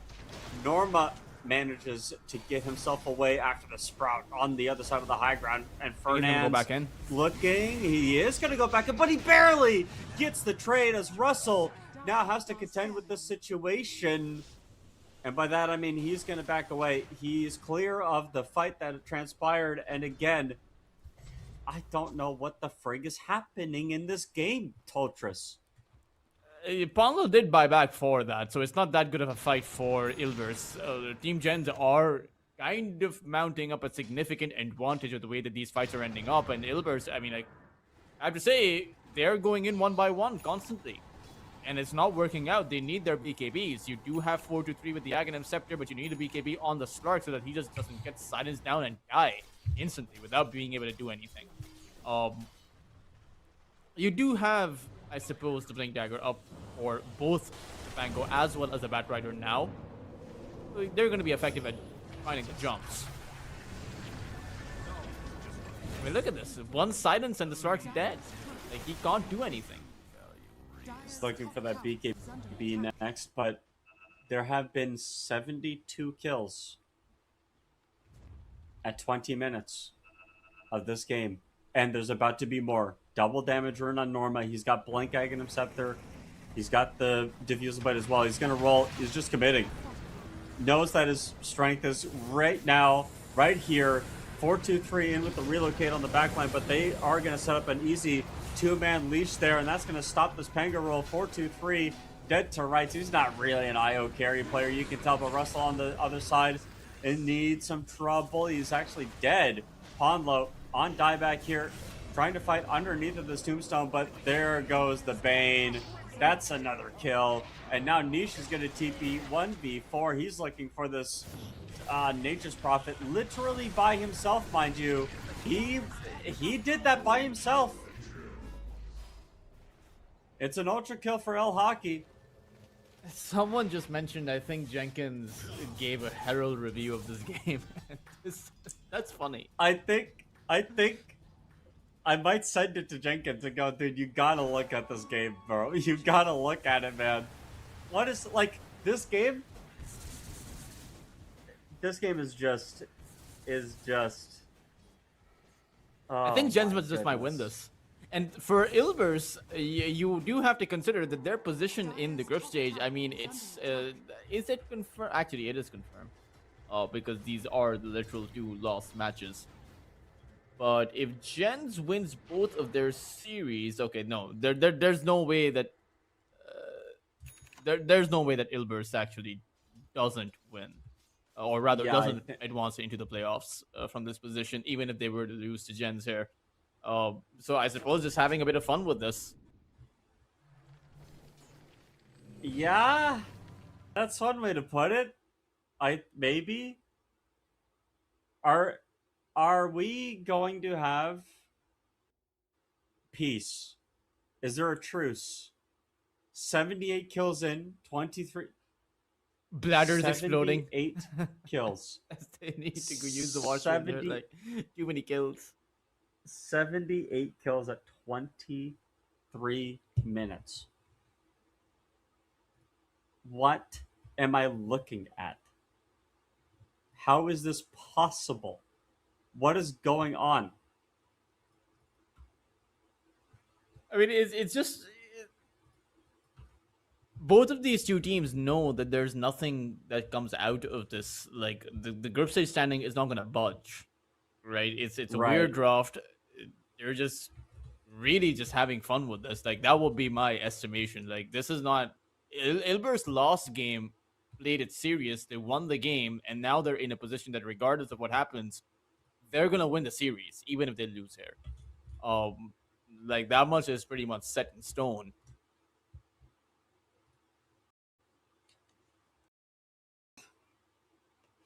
I want to cry.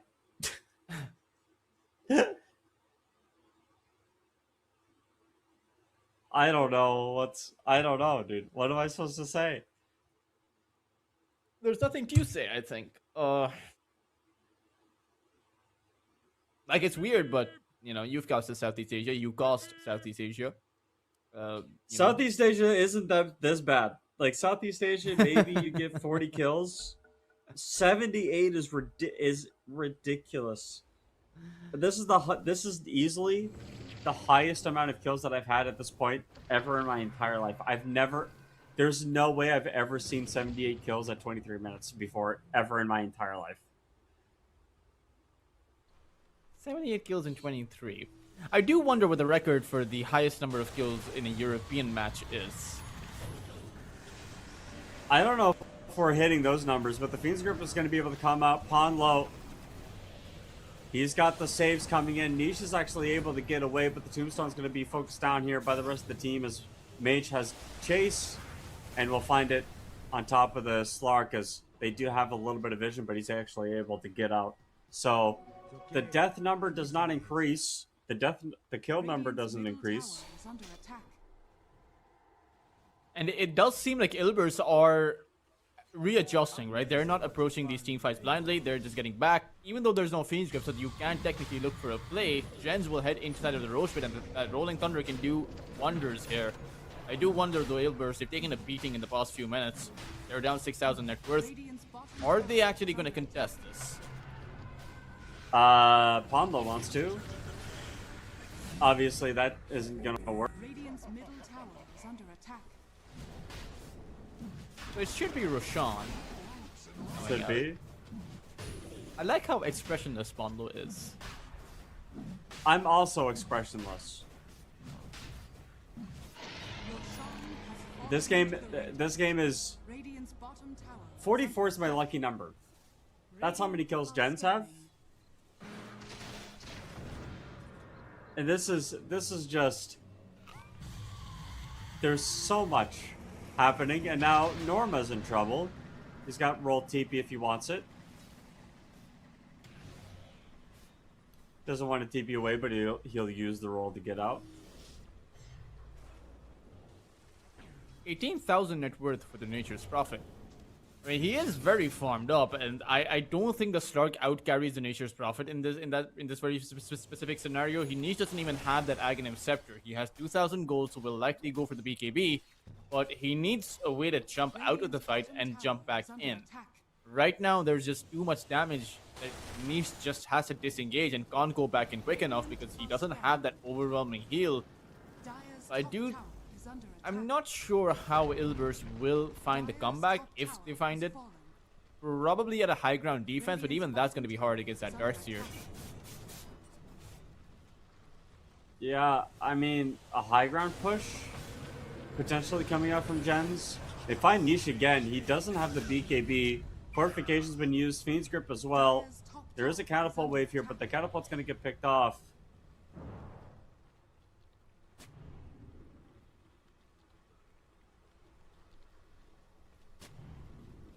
We will have a high ground push. No buyback available for Fondo. We don't have a Slark available for 30 seconds either. He doesn't have the gold for the buyback, so Jenz, this is the opportunity for them to be taking this to a game number 3. But they'll back away, interestingly. Oh. Don't tell me why do they back away? I don't know. Maybe they just don't feel confident enough to go up that high ground. It is risky into that lasso as well as a Rolling Thunder. Even if you don't have the Slark, that Tombstone can still come out. You have the IO heal. I do think that Ilbers have a very strong high ground defense, and finding the right play with the vacuum is going to be hard if one hero gets dragged in way too deep.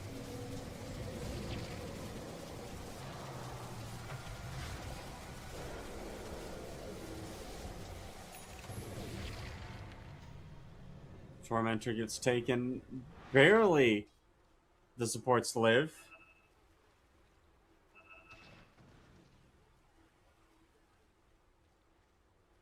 Dire are scanning.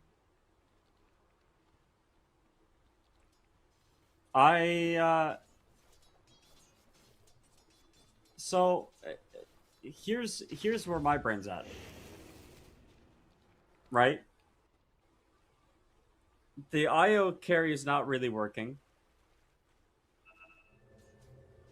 That's okay. Doesn't have to.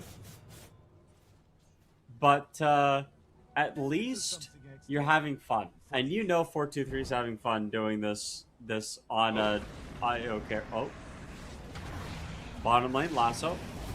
They are going to get the relocated as well. That's a pick off onto Russell. Big smoke play coming in. Jenz still want to look for this, and they will. Mage has the arcane ring goes in, but looks just for this here instead over on the right-hand side. And Issa, again, looking for that Fiend Script, will be able to get it down and relocate it in as well. Nice two-man chains is here. The hotel doesn't do a whole lot. The CKBs are coming out. Niche finally shows up. The right click's coming in. El Hike now with the Slark on top of him needs a little bit of help, but Niche, unfortunately, the BKB doesn't do anything, and Jenz win that team Dire's fight top tower is under attack. easily. I wouldn't say it was that easy. They did have to buy back on their Grimstroke. But yeah, I mean, it is an overwhelming advantage for Team Jenz. They still have the Aegis. Unfortunately for Ilbers, that Slark showed up way too late. And they had already lost their Pangolier. Is under attack. They need more items on this IO, on 423. They need more farm on the Slark. He needs the BKB. And quite frankly, they spend most of their time fighting and less time farming. I am curious. Slark. The Pango has... Okay, everyone has more than 200 CS. That is perhaps the most surprising bit. It feels like a race to the bottom, Totris. Major now going in with the tier 2 dive. They don't even get the kill onto Ponlo. Nisha's there. Issa's tanking the tower. They are finding the Bane. Mage is gone. He's like, well, see you later, alligator. There ain't no way I'm doing nothing with this. The roll comes in, the blink back, and they're going to be able to get a pick off here on the 3. I think the Aegis just expired. He just did died. Literally just expire. He just died. You know something incredible. Oh my my gosh, dude! They're gonna get another kill here. That would be a massive pick off. The BKB canceling the vacuum. I hate to say it, but I think the game might have just turned. Slark now has BKB. Sure, El Hockey is absurdly farmed up. Like, this is a this Mjolnir Hurricane Pike on this Nature's Prophet at the 30-minute mark. Like, he can decimate just about anyone. But all of that changes if the Batrider goes in with the lasso and you're able to grab this Nature's Prophet, take him down first. Suddenly, the team fight doesn't look too good. And interestingly played, the Slark, despite of how many kills are we at now, it's 92 kills. He only has 10 Essence Shift stacks. Radiant's top tower has fallen. He does only have 10 Essence Shift stacks. But even though we're at 92 kills, the game has slowed down quite immensely. You know, people aren't running at the first person they see anymore. So Radiant's middle tower is under attack. I guess kill quota has been met for both guys. I mean, they're like, okay, well, we're tired of dying. Who has the least amount of deaths in this game? It must be like 6 or something. Dire are scanning. A 6, that would be... It's a Russell, actually, with 4 deaths. It's Russell with 4. 26 I see, and then assists. the next closest is 8. You know, I'm surprised that on the Dire side, on Ilbers, you know, all of them don't actually have double digits on their deaths. It's just 8 deaths for the niche, 9 for Fernand and Norma. Actually, 423 who's died a lot on an IO.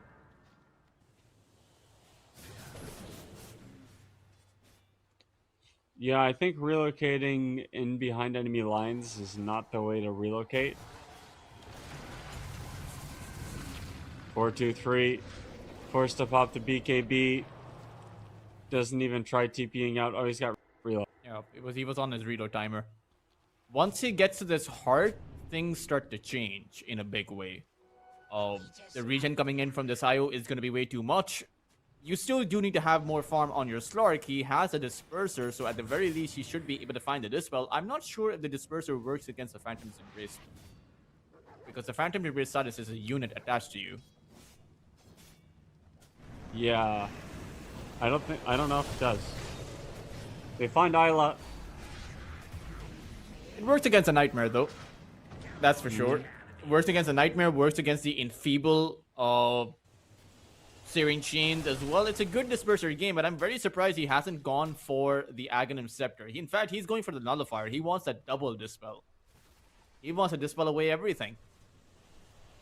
Of course, I mean, there's so much to dispel. You have the Darkseer stuff. You have the Bane Nightmare, in case that comes out. Flame Guard. Ghost Scepters.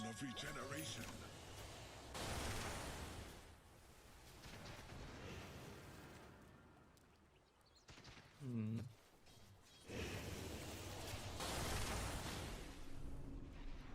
$93 kills. 34 minutes in.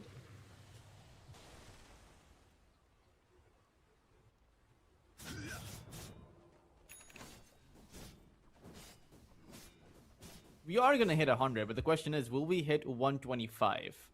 I don't know. That might be too much. It might, but I mean, oh, Niche will end up in an amplified damage rune. This could be big. He has the BKB, and right now you have a Nature's Prophet El Haki inside of the Roche pit. Roshan's gonna roar, so they'll know.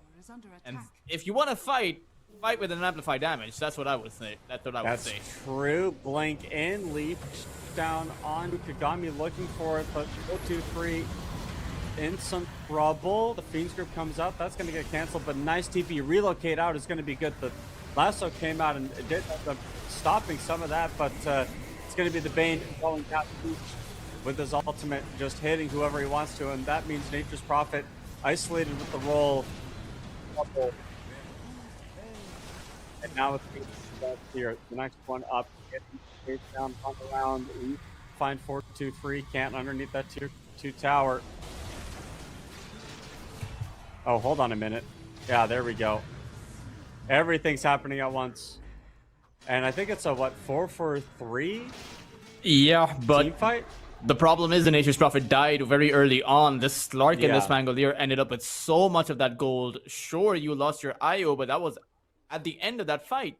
16,000 experience going their way. The entire lead mitigated, and Roshan completely wide open. I don't think Jenz can actually go for Roshan that easily. It might just roar again. And unfortunately, the Slark has good target prioritization. He's going on the Grimstroke each and every single time. And this Disperser, we just saw it cancel the Surge too. So that's why he's going for all of these Dispel-based items. And eventually, the Slark is going to outcarry this game. I don't... Like, the Nature's Prophet is strong at the late game, but the ultra late game is different. I think the ultra late game is one. It was the Slark. You know, 6 slots versus 6 slots. I would prefer the Slark. And you will also have the double lasso coming in from the Batrider. That's going to be a very significant factor eventually, right? Right now, he's going for the right clicks. Yeah. You also have a dispersion on the Pango. Like, how many dispels do they actually have? They're gonna have 3 dispels very soon. And the IO, I think the IO has... Okay, no, there's still a decent while for his heart. No, when he gets that hard, it's a big deal. It's a lot of extra tankiness that is pretty true through. Still anyone's game, really. I mean, 1,000 gold lead for Jenz, which basically means nothing at this point, 36 minutes in. We have officially hit 100 kills, Toltris. I'm not impressed until I see 125. Or maybe 150. That's the line. That's the line that's going to impress you. 150 would be impressive. Might as well, right? If we're already here. Yeah. I mean, at that point, why not 150? Roshan isn't going to roar because it is the dire side. Ilber's trying to take it out. But Jenz certainly do seem to have an idea that this is happening. The Nature's Prophet can teleport in. He doesn't need to be there. And Russell with the vacuum is potentially going to land a big one. He's looking for it, but does he even find it? Niche able to find Isla on the back line. If you can get rid of this Bane, it's a pretty big deal, but you've lost Ponlo on your side. Instead, the Fiend's Grip comes out and there's no save. No save with the Tombstone. So you are going to lose your Slark here. The real roll coming out from Norma, looking for El Haki. He is the one with the Aegis of Immortality. That gets picked up here, as Norma is still not going to give up here on the high ground, though. The Tombstone does end up getting popped down, and they are looking over. Mage coming in as well. They don't get the relocate out in time. The Tombstone goes down. And we're right back to where we started with Jenz being ahead. They are. They managed to grab up that Aegis. Unfortunately, Ilber's couldn't take Roshan down in time, and the Slark wasn't able to finish off that Bane. I think if the Bane died, you wouldn't have gotten that Fiend's Grip off. It was an Aghanim Scepter Fiend's Grip holding back the Slark for the full duration of it, and without the Slark, you don't win the fight. Like, the Rolling Thunder is effective, but it also saved the Nature's Prophet. He had to go for an additional barrel roll against the NP, and just wasted too much of his time. Good team fight for Jenz. I think they played that very calculated, and in the end, the Ilbers, they need to be able to hold that Slark in position, or at least enable that Slark to be able to do what he wants. Letting the Slark to just... I mean, the Slark needs to kill the Bane, right? He did have the right target prioritization, but just didn't have any help. That's 2 towers gone. There's no Aegis at the very least, so going up high ground for Jenz isn't necessarily on the docket. There is a Fiend's Grip, though. And the way that I look at it, there's nothing to really cancel that Fiend's Grip. Unless the Pango uses the Rolling Thunder. That could certainly do it. Or rather, actually, a Tombstone save. I think yep. If you're this Undying, Ponlo should consider going for an Aghanim's, or rather has the Blink Dagger. So there's no, there's no excuse now. Yeah. You need to use your Tombstone to save whoever gets hit by the grip, and you need to be on the back line waiting for that grip to come out. You can't be on the front line if you're this Undying. Undying such an important part of this Ilburst lineup, and there's a negative. I mean, the negative scepter from Isla has been coming in clutch. There's so much money on these supports because of all the fighting that's been happening.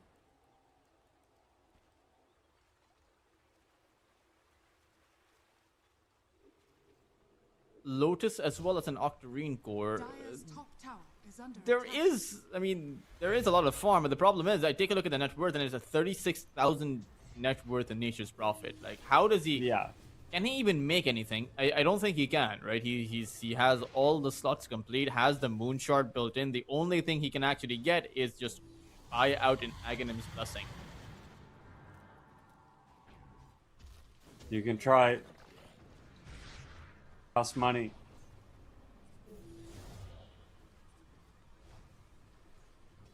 This is this is just a degenerate game of Dota 2. that is the apt definition, yeah. It is degeneracy at its finest. Yeah.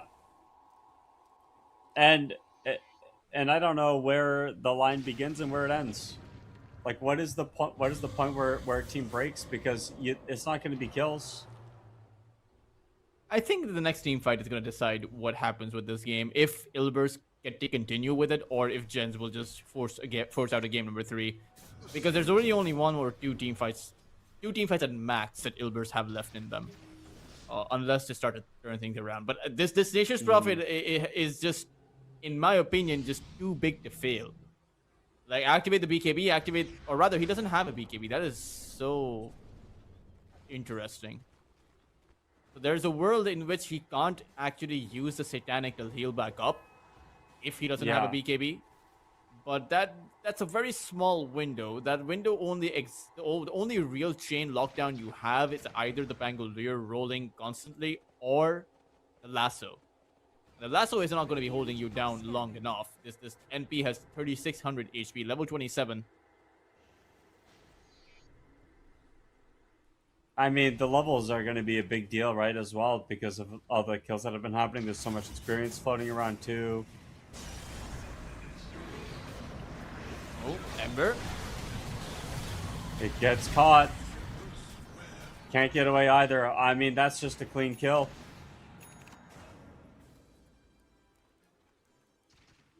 Very far out. Has the Wind Waker now, but still nullifier. There's a nullifier there, so the Wind Waker is not really going to help him all that much. Oh, they also relocate topside. Bane's They're dead. looking for that kill onto Isla. They got the relocate play. Ilbers are cooking with gas now. I'm not sure if it's gas. They're cooking a flammable substance. Yep. Yep. You know, they don't have the good cooking oil, but they have something. Well, sometimes, you know, if you're given heat, you make heat blade. You know, I don't know, dude. Yeah, blenders cost too much these days. They do cost a lot. You know, so we can't really have lemonade any No. longer. Just an abundance of lemons, I would say. Arcane reservoir.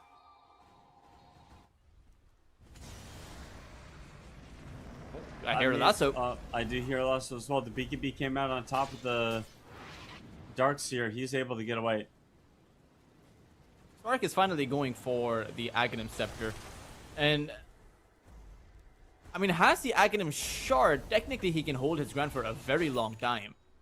Even though the Shard is nerfed quite a bit. It's only 2 seconds. It's barely anything, but it's still something against the lost hits coming in. And actually cancels the Fiend's Grip. I think it cancels the Fiend's Grip. I'm not exactly sure. I haven't seen that exact interaction, especially with the Aghanim Scepter for Isla. But we'll be curious. It does cancel the duel, so I imagine the Fiend's Grip is the same principle at play. Radiant's top tower is under attack. I'm not sure. Smoke up. They get the Fiend Script down. And 4-2-3 is going to get chased. Instead, the BKB comes up from Niche. They are going to rip the buyback on the Batrider. They want to take this team fight. They are going to take this team fight, but 4-2-3 needs some help instead. El Hike in some trouble, getting chased, but Niche, again, looking for this Bane. He's the target. Niche is going to have to sit around and heal for a little bit, as instead, it's going to be on the other side. The relocate out there, but Ponlo picked off. El Hike has the safety of the wall, but not for long, as Niche is going to be able to walk up there and find him. Fernandes ends up backing away a little bit. The relocate's on the back line. It's not a relocate. It was a relocate. El Hike can match that with the TPs of his own. Slark tried to help out 4-2-3 there. Try to stick around so that the Death Root could come in. Unfortunately, the buybacks came out from Team Jenz. Once again, the Grimstroke buying back Kagami to make sure that the Grimstroke was available for the Silence, for the Inkswell, for the rest of his abilities. And for Ilbers, it's an uphill battle trying to take out the Niche's Prophet. The Batrider was dragging him too far away, and Niche wasn't able to land the right clicks. And you desperately need this Aghanim Scepter, because there's no way to build up Essence Shift stacks without it.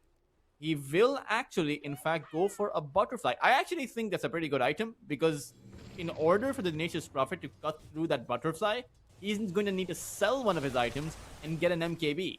And what do you really sell if you're El Haki? Like, you are already carrying around a Hurricane Pike in your backpack. Like, he has 8,000 gold in his inventory. Dire are scanning. Yeah. Dude. 110 kills. Fiend's Grip now on top of the Slark.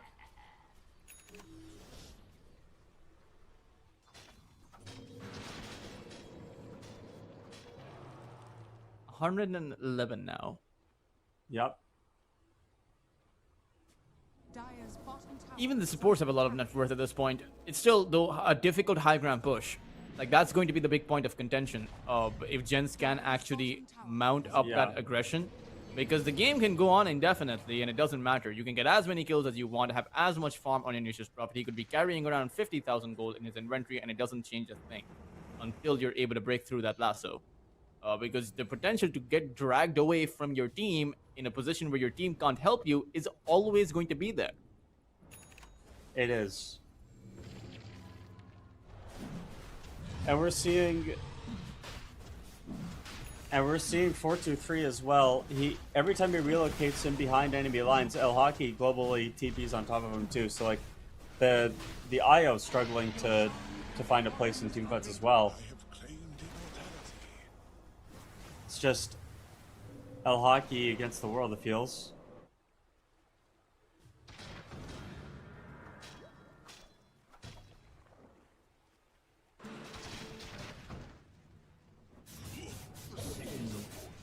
Dire are scanning.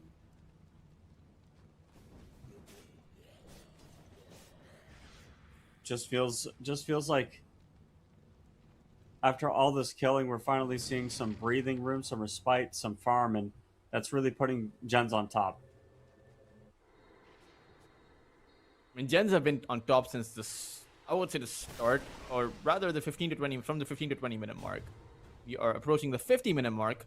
As 423, where did he go? I think he relocated back. Okay, he's cutting the waves with his relocate. Yeah. Not a bad play to make. Seeing Nature's Prophet hit creeps though is very interesting, considering he can't buy anything. Receives the shard. I mean, as Isla Sure. dies for 100 seconds. Oh, 43. He's gonna go in. He's, I believe, relocated in here. If they find Kagami, that could be big because he's gonna be dead for another 100 seconds. So you'll have 2 heroes on Gens not available, but the Bane can always buy back. It just kind of depends.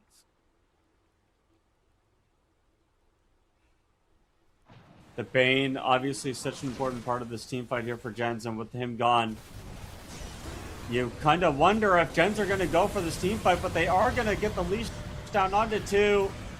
That's an easy kill. The vacuum wall combo coming in, and the buyback is going to be up for the Bane. Kagami gets that leash down, but again, it's Russell that ends up getting picked off. They do get the green script down on top of that roll, but it's not going to come in. Relocate out might not have been what you actually wanted to do there. Green script through Norma, able to get away for a little bit. The blink forward. Need to be Doesn't careful. end This up getting Slark the has kill.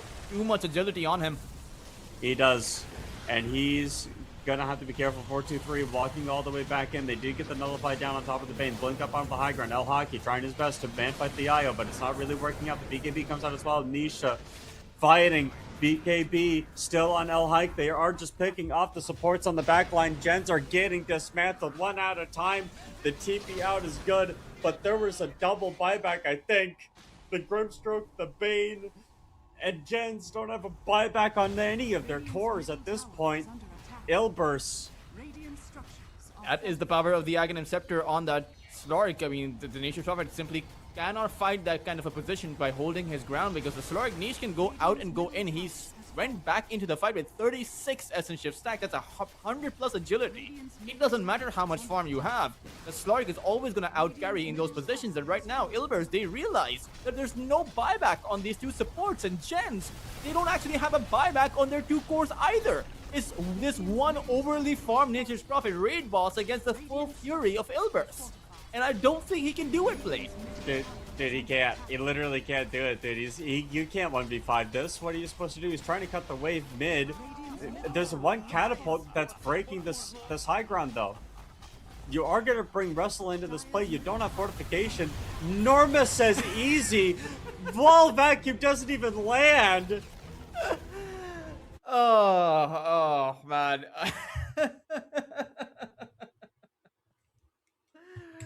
That is, Get me out. Get me out. Get me out, dude. I friggin' hate this. Get me out. I mean, it's Ilbers are the better team. Like, I don't know, I don't know what to tell you. like, of course, yeah, that game, Jenz had a lot of things going for them, but Ilbers, at the end of the day, they had that Aghanim Scepter on that Slark. They had an IO farmed up. Norma was coming in with the impact as well, and Kagami using his buyback in the position, or rather, Jenz taking a team fight in the position where Kagami did not have a buyback was always going to be very risky. You either are able to lock down a Slark and win the fight, or you're not able to lock down a Slark, and the fight, if it goes past that 1 minute mark, is just over because there's no way to contest a Slark that has 200 agility over you.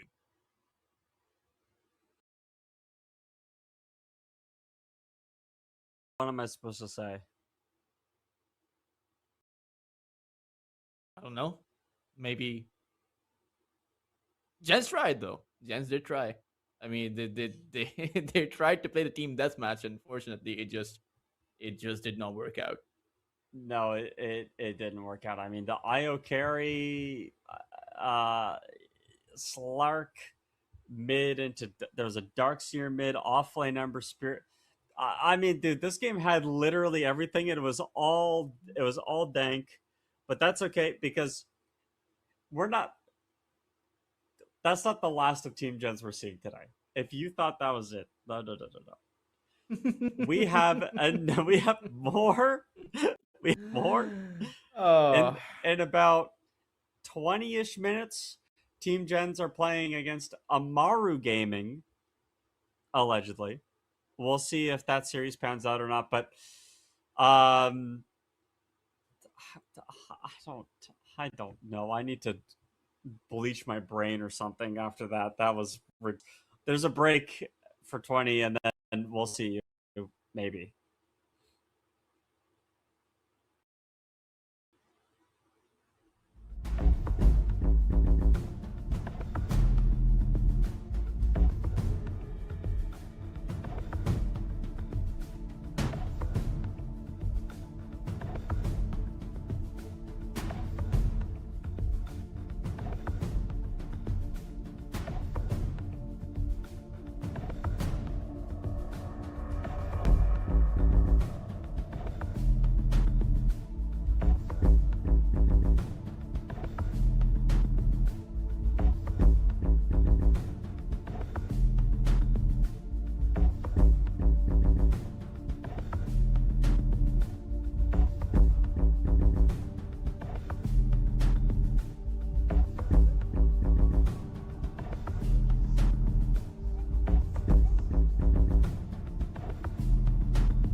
Hello, everybody. It's EPL Masters once again, and we are here in the mid of the DRAFT. Now, we're not going to get anything like we did last game. If you weren't here for that, there was like 120 kills and 40, 50 minutes. I don't know. I don't remember. But Toltris, you were here with me for that, and you're going to be here with me for this one as Amaru and Team Jenz decide that they're going to play the last series of the groups. So give it to me. What's this about? Amaru Gaming, I mean they're a master of two things. They're a master of playing and not playing simultaneously. But they've decided to play. They have graced us with their presence plate. And that's wonderful to see. They are the better lineup, of course. That is something to be considered. They have TI players on their roster. Team Jenz, meanwhile, coming in with 3 stand-ins. I do have a bit more information. Of course, like it's nothing that we didn't actually know, but they're sticking. Russell wanted to stick it out.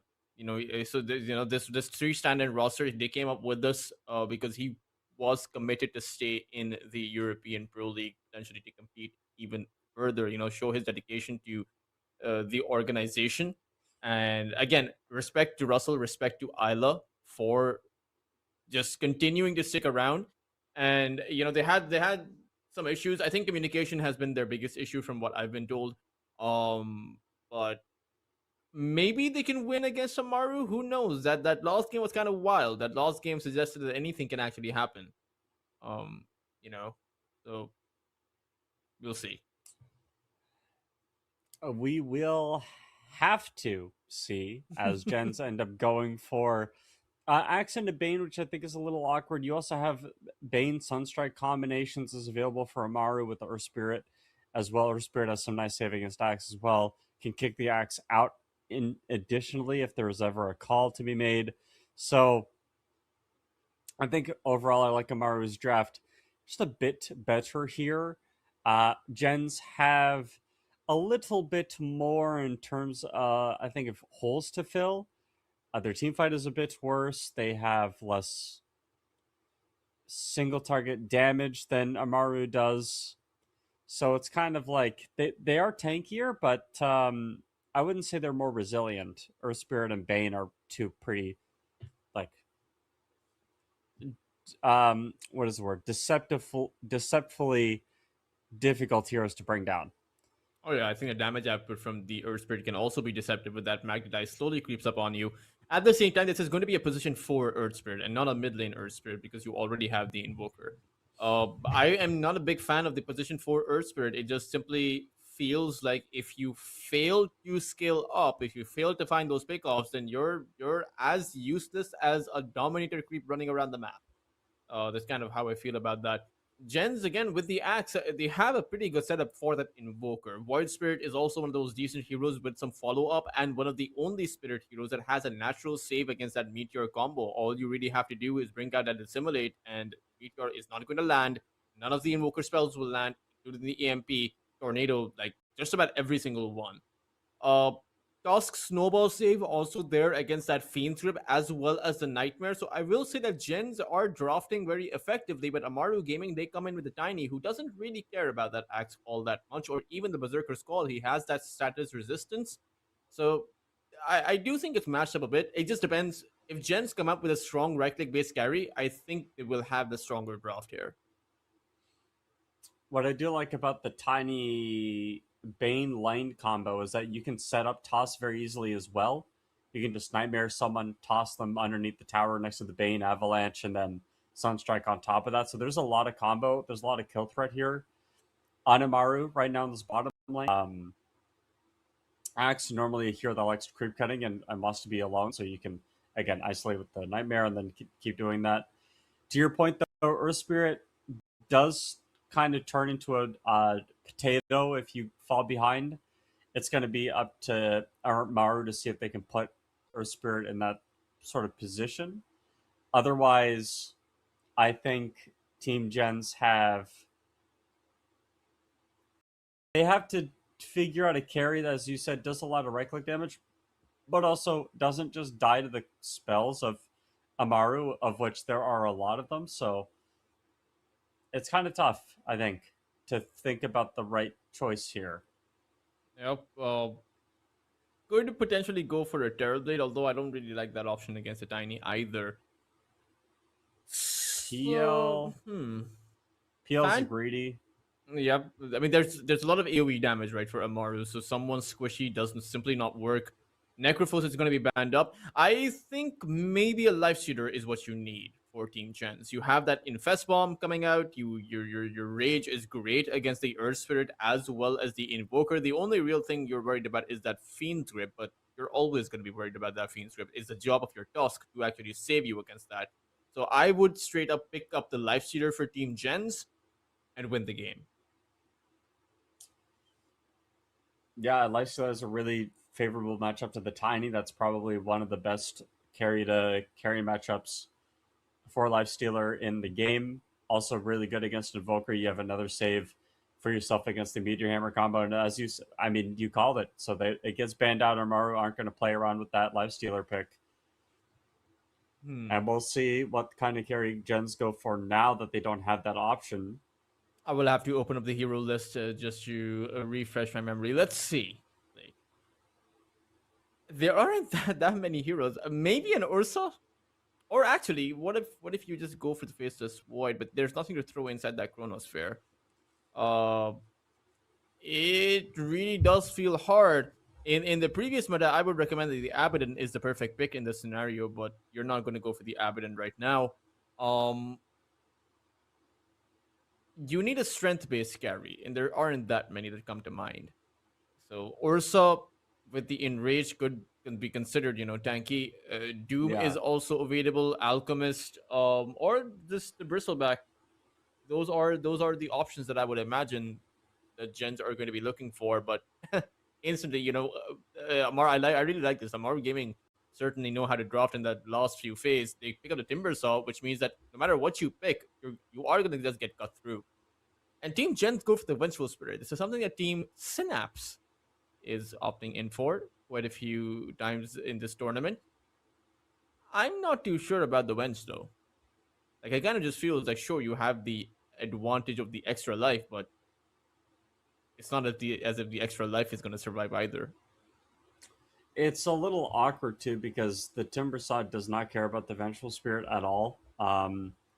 You just kind of killed the spirit over and over again, and really good against Ask. So,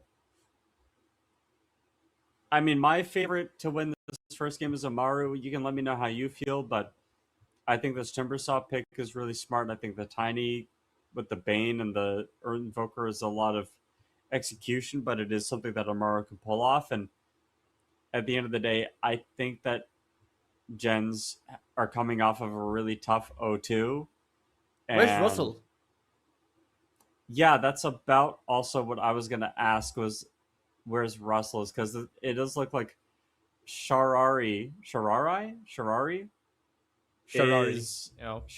is the pause 3 for them right now. So it's of the original Team Jenz lineup, it is just Isla on an island. It's just him, nobody else. No. I've asked. Okay. Never mind. He's gone. Yeah. Our lovely admin has just told me that he's gone. Russell's gone from the team. Oh yeah, it's now just up to Isla, the lone survivor of Team Jenz.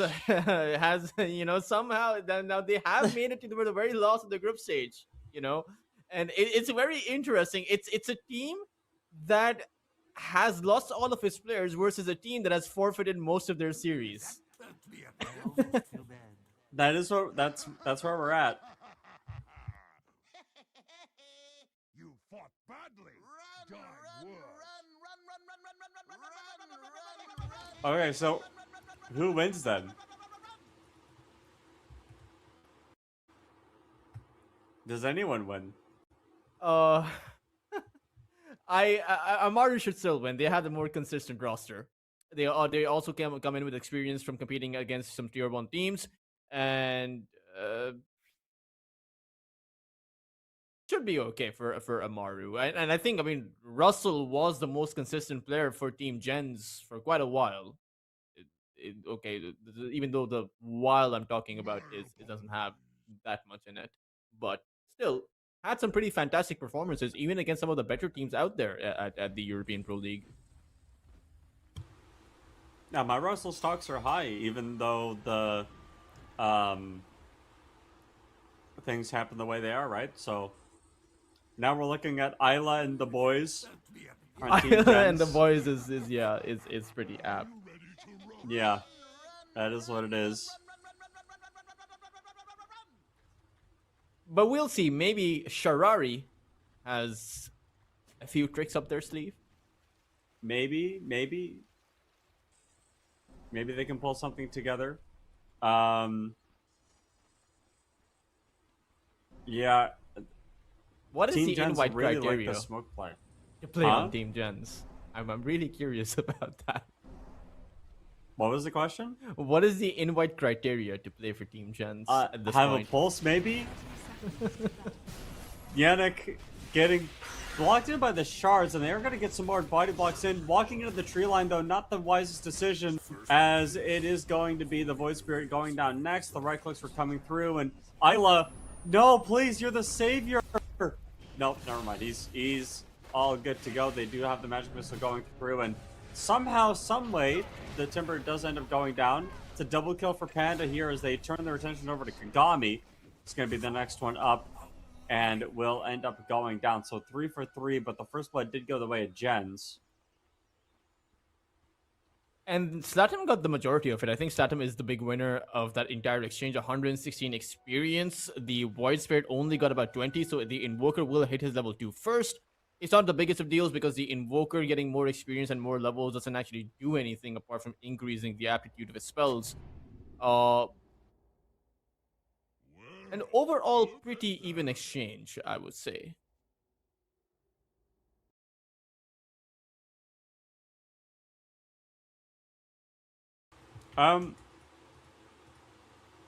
Walk me through. Just walk me through the top lane. I think this is going to be one of the more dynamic lanes, and I'm curious to see what your thoughts are on it. Sorry, can you repeat? Can you walk how you think the top lane is going to go? It's a tiny lane, so there's not too much that the Axe can actually do. Sure, you have some pure damage, but Tiny is extremely difficult to take down. He's a tough cookie to crack, and I don't think the Rubik has enough follow-up with your Axe to be able to get that done. Sure, you have a bit of a setup, but you can't set up on the Axe, you have to set up on the Bane. And unfortunately, the Bane has a Nightmare, so he has to get out of jail free card. Overall, I think I don't think the Tiny can actually get the kill either. This is just going to be a farm fest on that top side. Well-gotten gains. Dire's middle tower is under attack. That's okay. It's still a decent start for I would say both sides. I am curious to see what this Vengeful will actually do because this draft doesn't really. It's a decent carry, but Vengeful right now seems to be in a position where you need like 40 to 50 plus minutes just to be able to play the game. And I don't think that Amaru are going to be giving you that much time.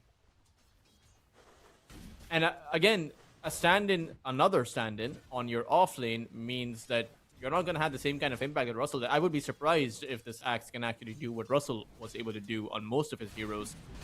So we'll see what actually happens.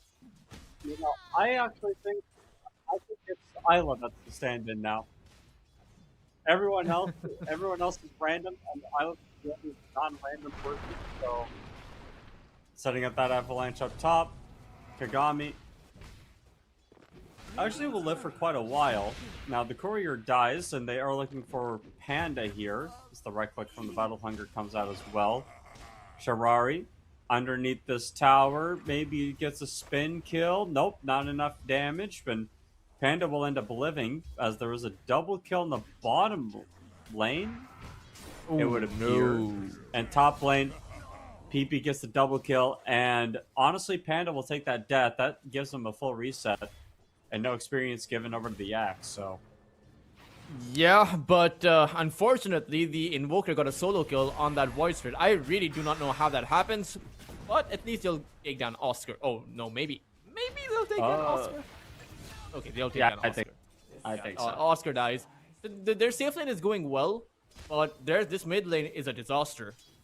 Invoker with 2 kills and 2 assists already. That's without taking into consideration the Sunstrike kills that are going to be coming about from that Radiant Nightmare. structures are fortified. Well, I mean, this bottom lane of the Tusk and the Venge is obviously very good.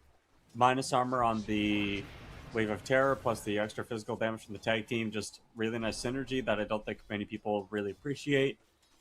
But this early on, it does so much extra damage, and out hero model, really nice. Just the attack speed is really nice, and you can do a lot with it. So the Venge will die here in the bottom lane this time around. They will get a return kill. Dire's courier has been killed. But that's worth it Yeah, for Nick. Oscar. He's the off lane, and you lose his Yep. support for the Venge kill.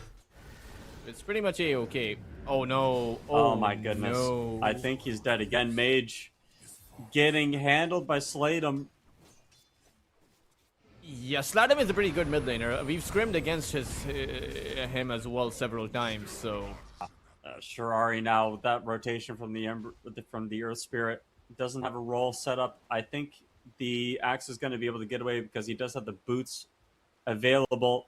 I don't even know why Tiny's coming. Maybe he's going to try to throw the tree, but Oh, they will get he'll the find roll it. up. Oh, he does. He Wow. finds it You like know a what? pinball. I doubted it, but he threw the traffic cone at the Axe. That is some nasty range on that tree throw. Oh, Yeah. I mean, Amaru Gaming, they are quite frankly very far ahead right now. Even though Allah uses the tag team, but inside of the Oscar stopper, you're never going to be able to get this kill. Thank you. Even on the last hits dynamic late, this is a game that Amaru are winning. As the Nightmare comes out, I don't think the Axe is a viable target though. No, not really. Nice of you.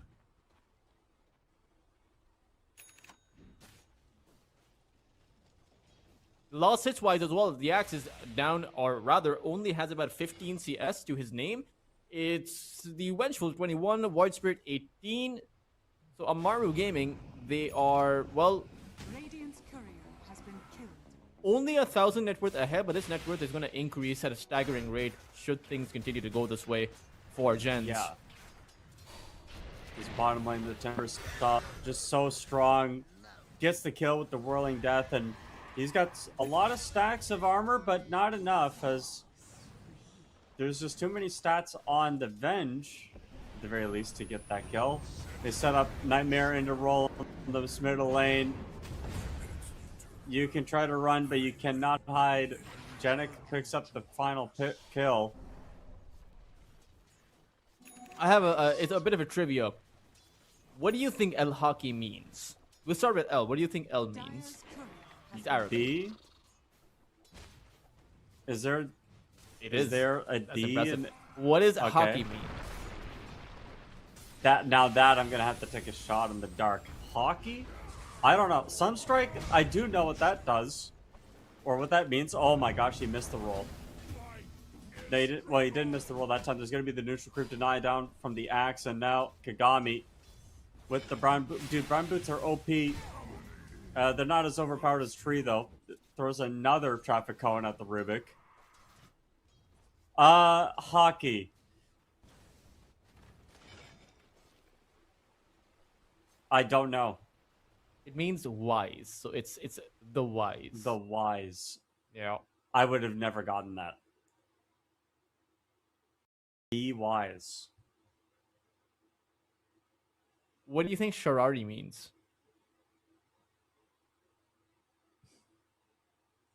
So if I'm gonna take any context clues here, hockey and wise mean nothing alike in terms of like phonetically within the word itself in the English language. Yeah, but it's Arabic. for- You have to consider that. Like it's not English. Yeah. Shirari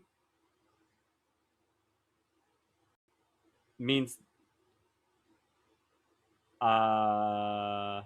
foolish. Oh, Serari means fire. Or Oh, spark. you know what? That's actually not that. That's not that far off. Maybe. Sure. What does Kagami mean? What? What does Kagami mean? You know, the nickname of the Kagami? Rubik. Oh, easy. That's guitar. Hmm? Yeah, he's a guitar player, so his username is a guitar. Oh, no, Kagami is actually a Japanese word. Now tell me what it Oh. means. By the way, I don't know any of this, so if you think I know these things from before, I don't. I'm literally just Googling them. I have no idea. Kagami is Japanese. Oh, it's got to be like anime husband or something for sure. No, I like the attempt though. It's mirror. It's Oh, come on self-reflection, now. which is interesting because he's Self-reflection. playing a Rubik, right? That's there's some layers of irony. We haven't quite figured out what they are, but we have to peel them off. I think Rubik might be one of the least self-introverted. Oh my gosh, they're gonna find Mage again. Like this. Oh, he has level 6. Never mind. He's good now. But yeah, I don't know. I don't think Rubik is necessarily a introspective Dire are scanning. character. 2,000 of a lead right now for Amaru Gaming, and self-introspective character. Yeah, I would imagine you will need to introspect quite a bit, very deep, for Kagami right now, Dire's Well, and he will have 20 seconds to do so.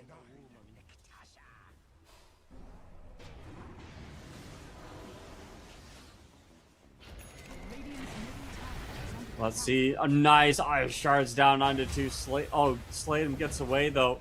Snowball chasing him more. Can't quite get invisible, and they are gonna end up getting the nightmare down on top of Isla. Why are they juggling the nightmare? I don't know. I genuinely don't know why they were doing that. But there's just enough damage here from Panda to get this kill. They are bringing over the Wise. Swap is going to be able to come in. Panda now taking a little bit of damage, but here comes the Timbersaw looking for some kills, and now the Nightmare bounces begins once again, but this time it's El Hockey, who walked around to try to give some help over to Mage, who ends up going down, and there's no way that Mage can get away. 9 seconds on Asp. He gets taken out, and I don't know. I don't know what was going down. Well, I mean, Slatum's gonna die again, potentially. You think so? Sunstrike Radiant's tower is under attack. almost landed, but not close enough. No points for there are no brownie points for skill shots. That's something that maybe needs to be changed. Like you either find it or you don't. But it's still in all of this, Tiny has just been free farming away Dire's middle and tower free is under killing attack. away as well. Shirari now needs to find a way out, but it's okay. Never mind. Yeah, he's. Listen. It's not looking good for Jenz right now. They lost their carry, they lost the axe. It was never looking good for Jenz. It wasn't. It really wasn't. Maybe at the start, maybe in the plains, it was looking good for Jen. In the plains, it was looking really good for Jen. But yeah, dominoes. The dominoes are starting to fall. Mage got hit with the Sunstrike.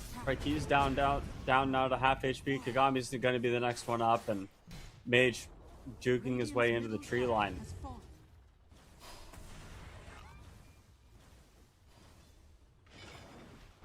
I'm not sure if he'll be able to get out.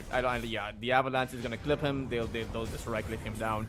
It's a 6,000 lead effectively for Amaru Gaming. They can quite literally run down anyone at this point because the farm simply is not there. El Haki does not have any semblance of farm. He's actually going for a Yasha right now. Or actually, no, he's going for the Specialist's Array.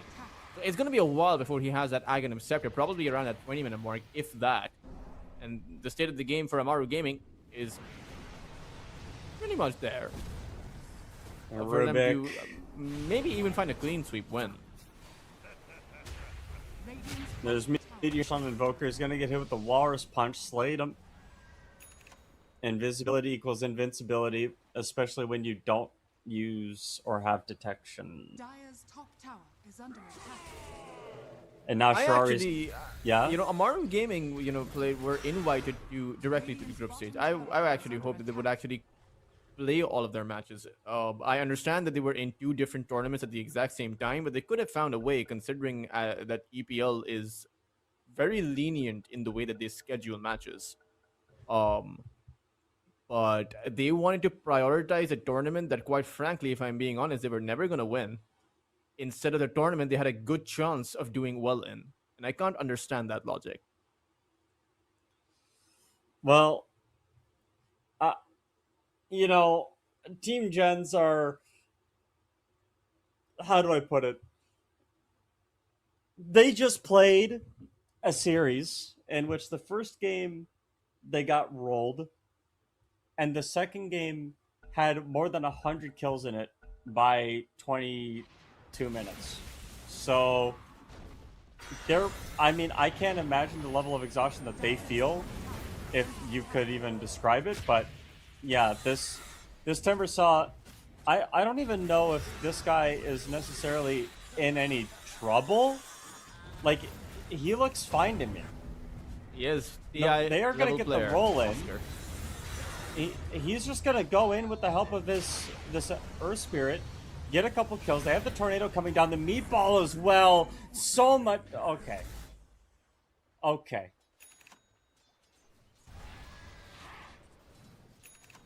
1,300 gold going the way, most of it for going the way of Oscar. And I think this is one of those games where the Timbersaw can solo carry. This is one of those games where the Tiny can solo carry.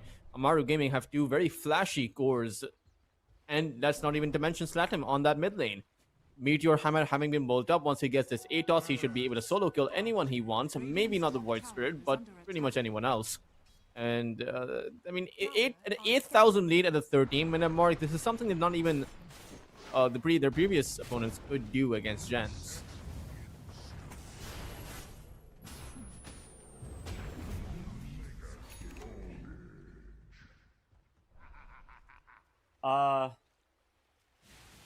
Yeah. It's just pickoff after pickoff around the map. And there's, 8,000 gold now for...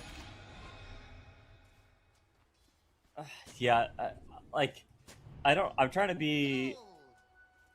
You want to give the benefit of the doubt. You want to be like, hey man, you gotta find a pickoff here. This is a good start. But the Tornado comes up, and the moment that happens, they gotta leave. And they can't leave. They will leave. They will leave one way or the other. They will. Yeah. They will leave. The Rubik tried to leave, but they'll send him the false way back. Yep. Via the traffic cone. And you talk about benefit of the doubt. I have 0 doubts. I never have doubts. Jenz is out of their depth. Of that, I'm sure even they have no doubts. They just keep losing everyone they lose everyone. You show up into a lane and then you die. No, that's how it works. El Haki, he's the one that's surviving because he's not showing up in the lane. He is the wise one played. That is true. Has he died 4 times? Yeah. But you have to consider, is it all part of his wise plan? Radiant's top tower has fallen. Yeah. It has to be, I guess. Roll coming in here. They get the disarm down on top of that axe. And it's just... This is just so sad. Avalanche tossed. Axe is dead. Blade Melt doesn't help. And now here comes the Timbers high ground. Cleans through 3 people. Fiend's Grip down on top of the Void Spirit. Radiant's middle tower is under attack. And PP blinks up to the high ground. Knows that he's the only person that they could snowball to.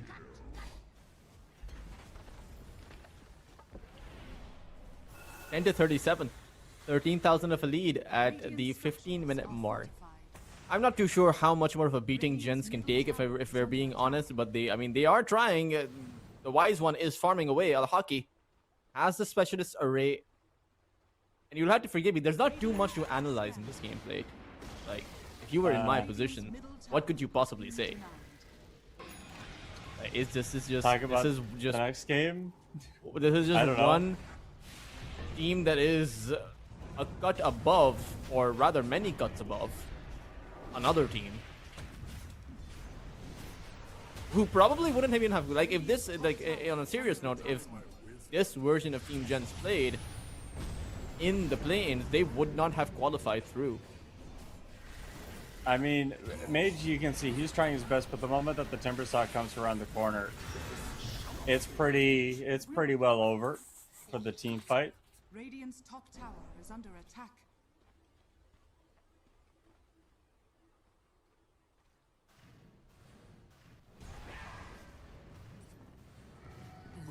Take that. Jenz, well, Dire's lost their tier 2 tower. Look at the vision planted around in their triangle. As Sharari, He just ulted a creep to farm. you gotta get the creeps in plate no matter how. It doesn't matter how. Okay? We don't judge here. We just talk about what they do and pretend it's good. That's true. Snowball up into the air. Avalanche onto 3.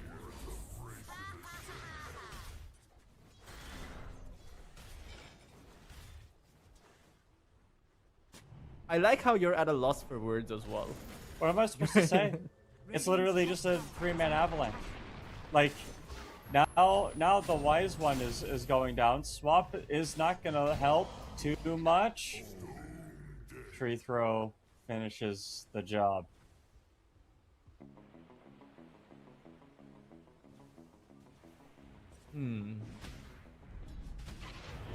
Genic on his magic carpet of a staff, and now you see the timber going in. Oscar, it's just pretty much over, right?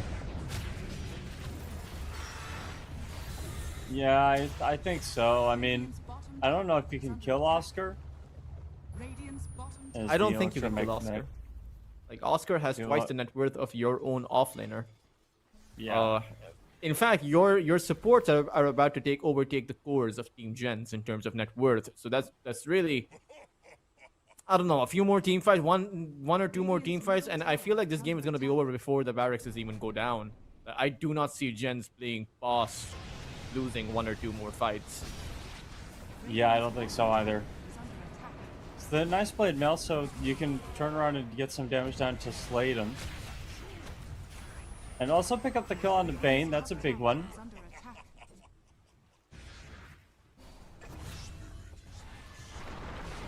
So nice kill there. But Avalanche onto 3. Triple kill for PP.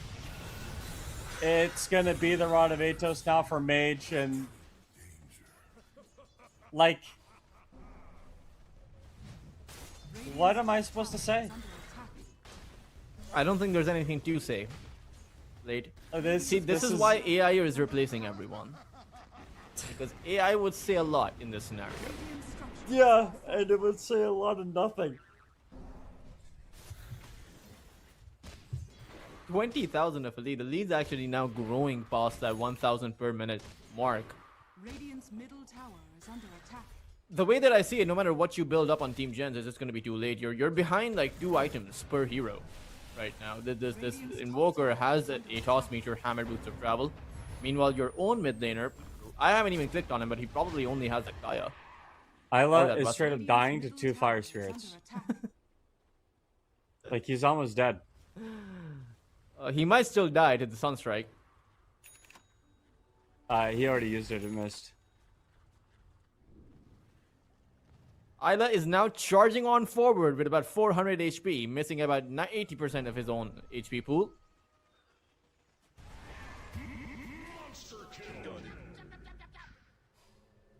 Sharari is dead. Yep. Yeah. They're going after the Invoker, but I feel like Oscar's just showed up, and now they might also be dead.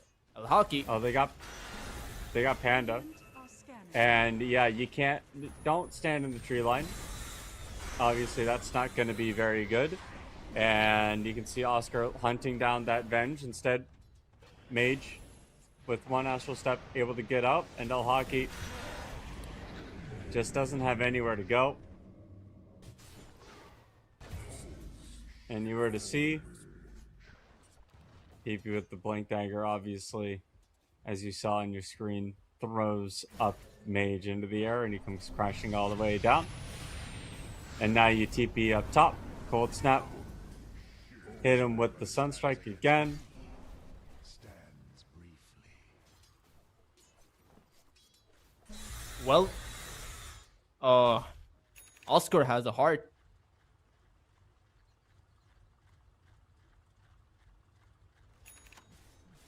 Oscar, what, sorry? Has a heart? Yeah, Oscar the Timbersaw Yeah. has a heart of Tarask. He has nearly 4,000 HP. And I don't think you have 4,000 damage if you're Jenz. You might not have 2,000. Yeah, it's how much does the Tiny have? Tiny also has around 3,500 HP. And now they're high ground. Okay, never mind. Tiny just blinks in. Yeah, he just throws the Rubik back. They do throw a buyback out. Uh-oh. PP might have played with too much fire here as they are looking in. Maybe a call. Tornado out onto 2. They are going to pop the BKB with Sladen as well, and he's just going to cast whatever spells he wants. Blink in from Oscar. Tiny's still alive. Nice taunt onto 2. Looking for Sladen still, but the Nightmare Save is coming in. Roll up. They will kill Sladen, but the triple kill is there. Triple kill for Oscar as well. Radiant's middle tower is under attack.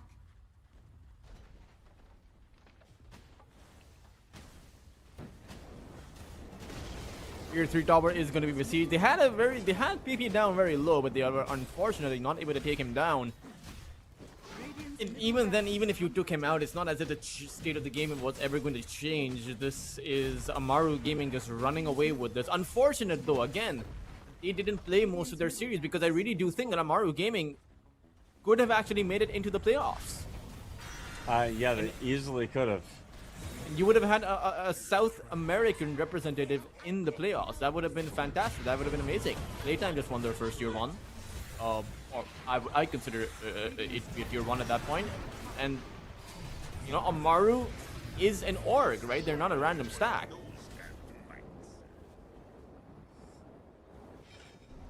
I mean, like, there's really, like, what am I supposed to say? Legitimately. There's nothing, it doesn't feel like Team Jenz can do anything. It does look like Amaru are playing Dota however they want to. Yannick is kind of close to dying. They have the toss back. They will end up getting the Earth Spear kill, but Blink back on the back line. They are looking for Sharari. Oh, Slatem, I mean. Sharari is looking for Slatem. But again, nothing happens. Axe dies. The money situation is some of the worst I've seen in a long time in the game of Dota. And Amaru can just keep... They have a Satanic on Tiny at 24 minutes.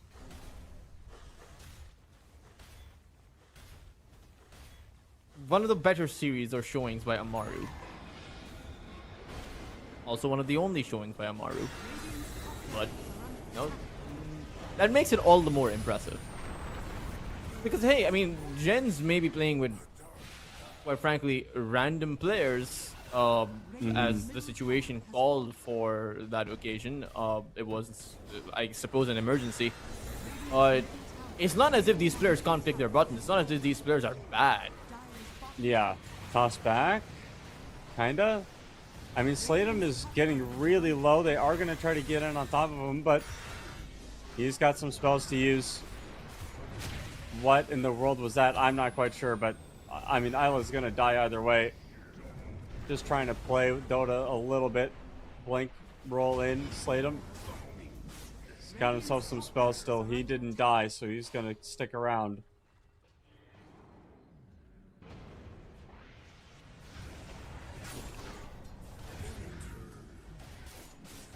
I keep hearing the ownage call come out. Like, it's ringing in my ears at this point, Yeah. Blade. Yeah. The good thing is, Like, Jenz, that they was another respawn team wipe. very quickly. There's straight up another team wipe, and like there wasn't anything to talk about. Is under attack. They're literally killing each other in the enemy fountain. Oh, Radiant's top Kagami, he But, yeah. found the lift up. Might be able to take out that Timber. Oscar, though, they're trying to go for him. Oh my They goodness. will be Avalanche able to onto take him 3. out. Swap back. Panda's gonna die. And PP needs help from Slatum. They have the Fire Spirits hitting the Ancient as well as a Catapult. Avalanche on the Tiny. Lifted up. They have the damage. They have the control. Slatum's gonna finish the job though. You think that there's a chance at a comeback? Hey, you don't doubt the net worth that they just gave up. 9,000 of a net worth swing. You know, now sure, the Tiny could just go end this game with 2 hits on that throne, but the comeback is the comeback. I'm actually curious to see the win percentage probability. It's 100%. Okay, I feel like Yeah. that's unfair. It's been 100% since the past 6 minutes. Like, come on, 100? Yeah. Radiant are scanning. I don't buy that. Radiant are What is I 100% do. probability? 100% means the game's over. Like Yeah. like there 100% means that we're living in. You know, have you heard of simulation theory, Plate? No. Simulation theory is that everyone is in a simulation. Like, we're all part of a simulation. Like, you know, the entire humanity, this world, guinea pigs, lab rats. Everything that we're doing, us talking about this game, these players playing the game, EPL organizing the tournament, it's all part of this hive mind, you know, supreme overlords controlling us, having their fun with it. Kind of how like we do our experiments, you know. Radiant's ancient is under This Ancient's gonna die. Radiant's bottom There's literally It's not dead yet. nothing- There's Okay. a meteor hammer on Bane. from Slice. It's not dead Oh yet. my Blade. gosh. Okay, the game is paused, and you cannot tell me that the ancient is dead. You need to have more belief in you. Yeah? In me? Glyph. Oh my gosh, they poured it at the last second. That There's is a glyph. so funny. That is so funny. I mean, Axe did already the can do it. Ancient. Never mind.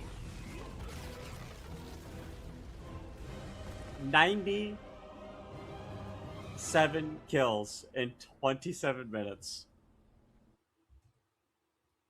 Hey, at least I'm gonna go out saying that I believed in Jenz up until the very end. I believed in the didn't. potential of a comeback. I didn't. I didn't at all. Neither Not did even Dota apparently. close. There was a Not even 100% win close. probability against them. Apparently there was literally nothing that Jenz could do to change the state of the game. Like, absolutely nothing. Like, the difference between 100%, what 100% means is that it doesn't matter if they have items or not. They could sell all of their items and it wouldn't make a single difference. They could stay in their fountain and it wouldn't actually make a difference. And that's a theory that I'm not supportive of. It's not. Yeah, I don't believe in that kind of evidence. Toltris, Team Jenz are 0-3 so far today. If they're going to fix that in this next game, What's there to fix, But- Plate? I don't see anything wrong. you don't Do see you? anything wrong. Yeah, the ship, I it's do. not a sinking ship. We've plugged the holes. We're back, baby. Game 2 of this series is coming up soon.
Dota 2 is a game of choices, decisions,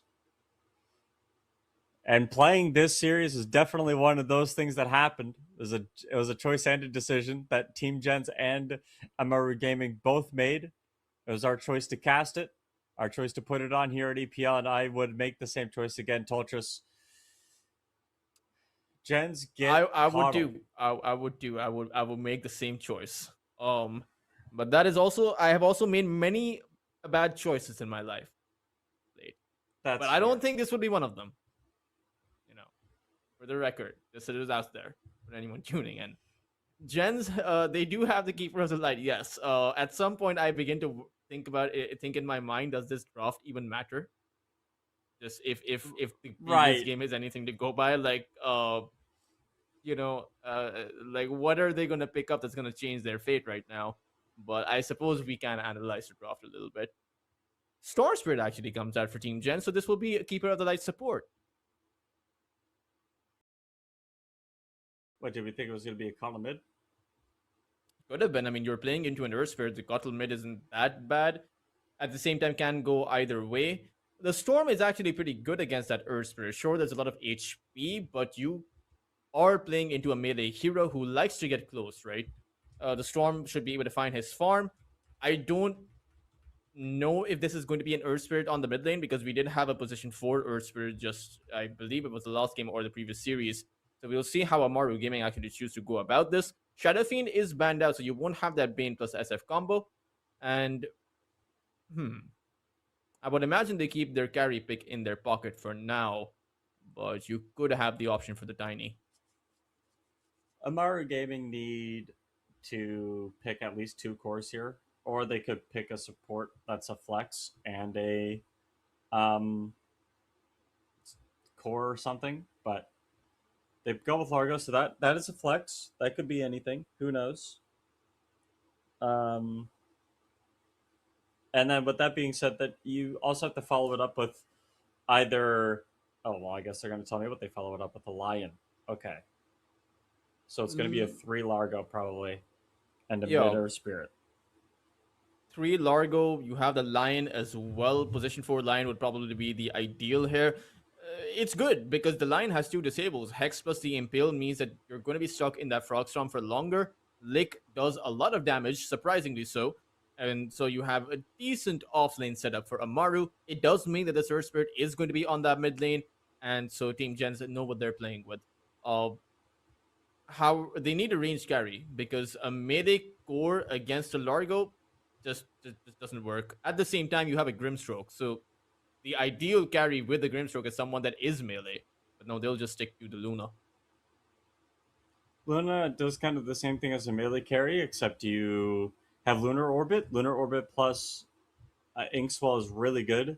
It's a nice combo. You can keep people locked into your Lunar Orbit as well off of the Grimstroke ulti. So Gens have like a couple of things. They also have the double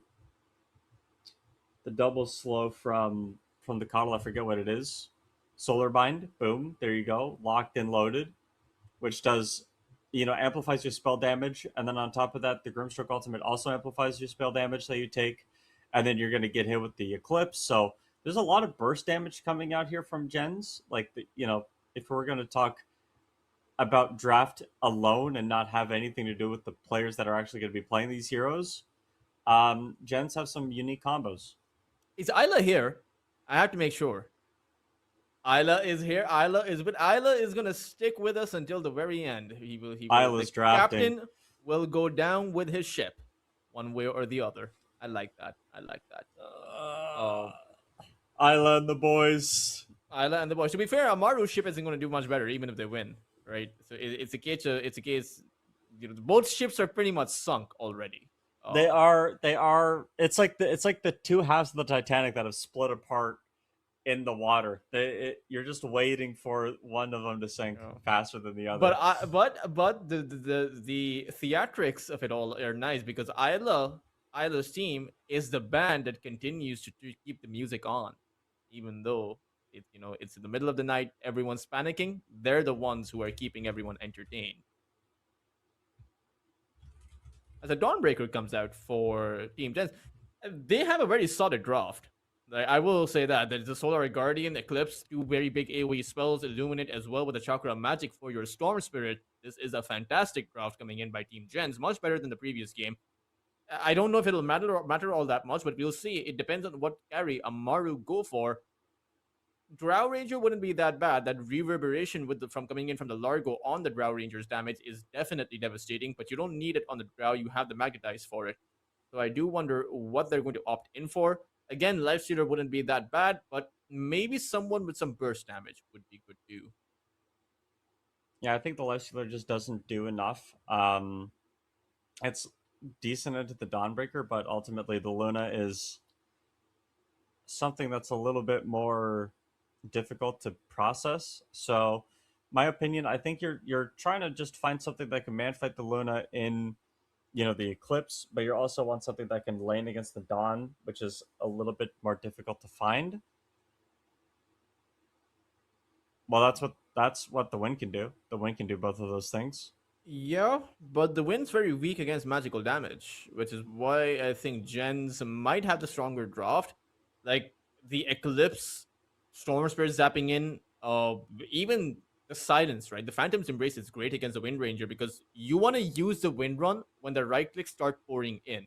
But the Phantom's Embrace coming out means you won't have the ability to Wind Run away. So I do think that Jen's had a stronger draft and they have a great setup, right? Mage zapping in, followed up with the Solar Guardian, Inkswell as well on the possible Storm Spirit. Isla giving Mage his mana back so he can always go back or keep the fight continued. I think Gens have plenty of options. Is it going to change because you look very bored with all of my assessment plays? So I think what you're thinking is it doesn't really matter. It doesn't matter, dude. It literally doesn't matter at all. Amaru Gaming are just gonna outclass these. Like it's like, you know, you know, everyone loves a good David versus Goliath story. However, what I think people fail to realize is like all of the battles that Goliath won before he got to David. It's like we forget that he's a giant and that how it's supposed to go is that the giant wins, even if David has a little rock and a sling. Do Gens have a rock and a sling? Well, they have a rock and they have a sling, right? They've got nice synergies with their draft and they have good matchups against Amaru. But can they put the two together, right? That's what we're looking for. We're looking for the cohesion of this, identity in this draft and their execution.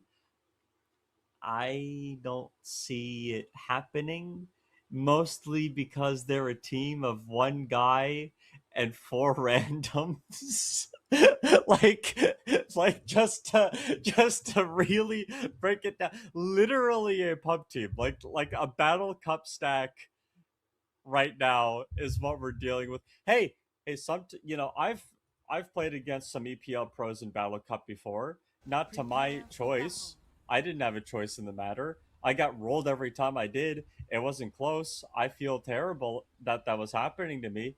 But hey, you know what? Maybe there's something that I don't know in this situation. Maybe Gens are just going to be a better team and they're going to come out on top, and I'm going to eat my words and do whatever I need to in order to just say, hey, listen, this is how it's going to go. But Toltris, I feel like I've said it all. I don't see it happening. I can't get over the barrier that is the skill difference between these two teams. Not even on an individual scale, but on a scale of just communication and execution. We have an ability to see that here as the smoke breaks on both teams. Everybody from Gens are backing away. Panda's leading the charge here. Drops the ward. They see Isla and that coddle. What's going to happen? It's a sleep play from everybody. I don't even know what's going on, but instead they are going to get the stun now. The blood grenade gets thrown up. Isla getting chased down, and Yannick ends up getting the kill. And that's kind of what I'm talking about. It's not over. Mage is pretty much dead too. No, it's not over. I think Mage is dead too.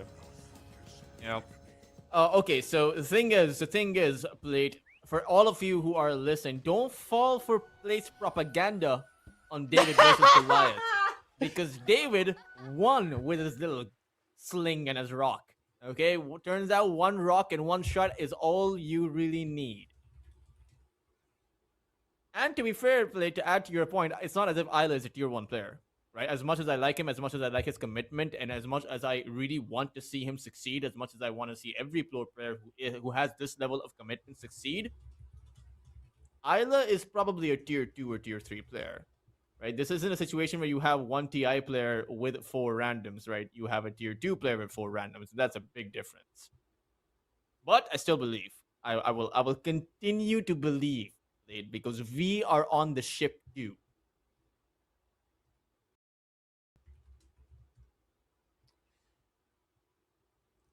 Uh, uh, Easy breezy. By the time this game ends, Split, I will have you convinced. Who can have predicted? You won't. Convinced of Jenz's prowess.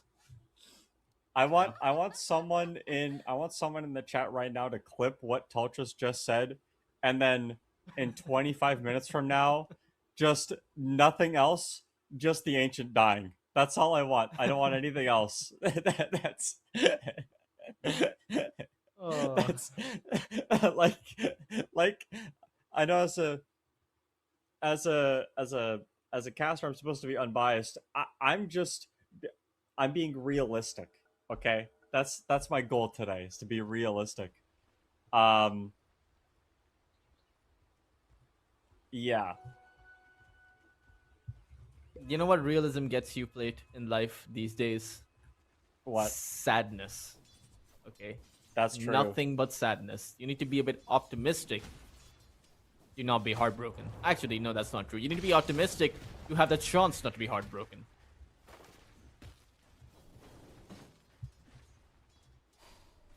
Kagami's just, almost dead to the right clicks, but no. Won't. No, he won't die. Not to that. Well, yeah, he'll die to this though. Not a bad start for Amaru Gaming, but they need to be careful. Yeah. The potential from Sharari and his hammer, the dumbbells he has with his hammer. Oh no. Mage. Okay, I thought he was in some real trouble. Listen. No, he's I'm listening. This is a very well-known strategy in Dota that Jenz seem to have mastered. They are luring Amaru into a false sense of security. Yeah, right? they are. Amaru, they're gonna think they're ahead. They're gonna think they have Jenz on the rope, but that's when Jenz will strike back. Well, while you live in your mind palace of grand illusion, I'm gonna look at the power shot miss on Isla, but I don't think it really matters either way. A couple more right clicks are gonna do it. Wind run gives some movement speed. Nice juking attempt by Isla. Gets a little bit, time to him, but ultimately it's a 4-0 so far.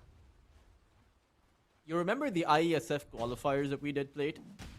I remember the IESF qualifiers that we did, Toltris. Yeah, so it reminds me of the African qualifiers, where you had not even Immortals. I believe Team Nigeria actually had Archon players playing.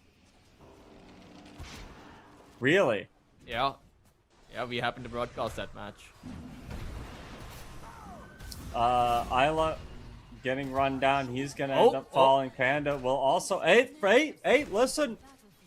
Jenz, they put the rock in the sling. They got a kill. That is what counts. For every 5 that Jenz lose, they will get the 1 kill. Okay, it's not about the numbers, it's about the quality of the kills you get. Yeah. What's the quality? What does the quality of the kill on the Bane tell you? Oh no. Oh no. Oh no. Maybe it would have been better if the Bane didn't die. At least he'd have no mana for the Bane stab that took out Sharari just now. Yeah. That might be good. That might be good. Inkswell on the creep up top. Oscar. 2 points in Tangaruni. He can purge off the Inkswell, but they are instead just going to look to kill Kogami instead. A couple right clicks later, they're going to give the kill over to the Largo, so he's going to sing the praises of the kill all the way to the bank. Mage is doing well. He has 16 lost hits on the Storm Spirit. If he can get the power runes or maybe the water runes, it's gonna be effective. But El Haki dies on that top side. Again, you know, I'm not that worried. Okay, I'll start to get worried if it's like 30 kills and Jenz have 2 kills. Dire's middle tower is under Yeah. Kagami finds Janek, killing spree, going the way of that Grimstroke. You see, you give the enemy your lives, build up the streaks on your opponents, take out your opponents, and then you get more gold than if you were to kill them without them having a streak.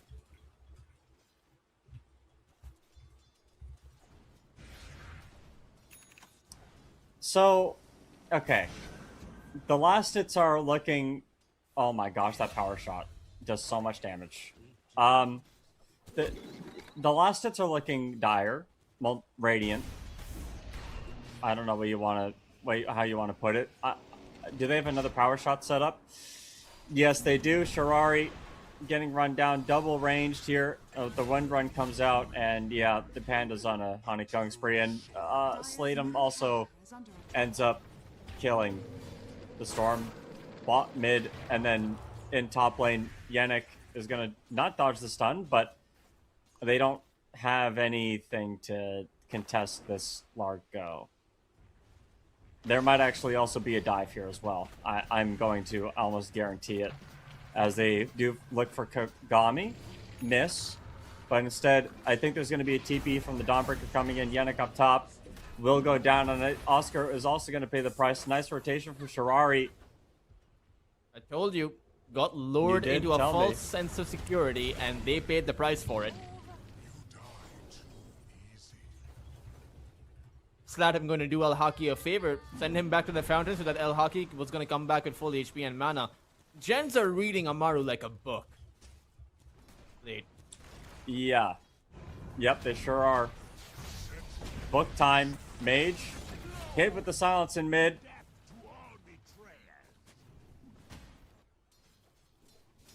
So which part of the book was that one? Storm doesn't read. He only reads that the books are blue. Or if it has pictures in it, you know? Yeah, true. No true. pictures, The no also reading. have to be blue. He only wants blue books in his dressing room. Isla is farming while his Dawnbreaker is dying. Yeah? Well, I That mean, is- what is he gonna do? That is fair. What is he gonna do? So might as well find your farm. Yeah. There are no positions in Jenz's lineup. It's just we are all equal. That is a nice philosophy in Dota. I would like more teams to adopt that. Yeah. Dire's middle tower Be, is under being attack. more egalitarian in your structure. For sure. Definitely gives them a lot more. See, and they're taking a Radiant's stack. middle tower That's is under good. attack. That's a lot of money in XP. Like that's good. You're starting to sound Yeah, like a believer. Kagami's Blade. dead. No, it's Kagami's dead. Kagami's so dead. But I mean, is it worth the stack? I actually don't know the answer to that question. It might low-key be worth it. At this point, yeah, anything is worth it. Because I Dire's don't middle think tower dying under is like... Listen, your carry is getting dove underneath the... Dire's middle tower has fallen. So...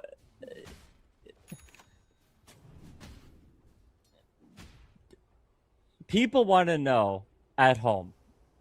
Dire's middle tower I is bet under attack. people at home think to themselves, and I want to put this thought to bed right now while we have the time to talk about it. Dire's top There are going to be tower people is at home under Twitchers attack. that think they can beat Team Jenz. I wouldn't I'm blame telling you, you can't. You think you can, but you can't. This team that's getting rolled by Amaru right now is 100 times better than any team you could put up with, like 99% of you. Even if you're an immortal. I'm an immortal. These guys would crush me. and I would look like Team Jenz would make me look like Team Jenz in this game. So don't go thinking that that you can beat these guys. That's just how good Amaru is. Like, legitimately, that's just the difference. These guys are built different. To be fair, Plate, my team could probably wipe the floor with Team Jenz. Well, I'm not talking about your team.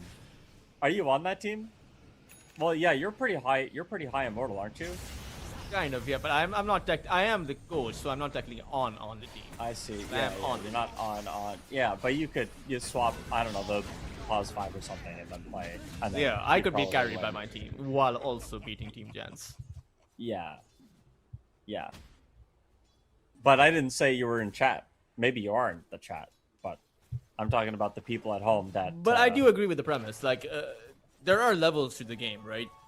There are, yeah. Just because Amaru are making it look very easy doesn't mean that Team Jenz are an easy opponent to actually beat. Especially Isla, right? Isla is someone that has actually played with Yawar. So, clearly good enough to compete at a certain level.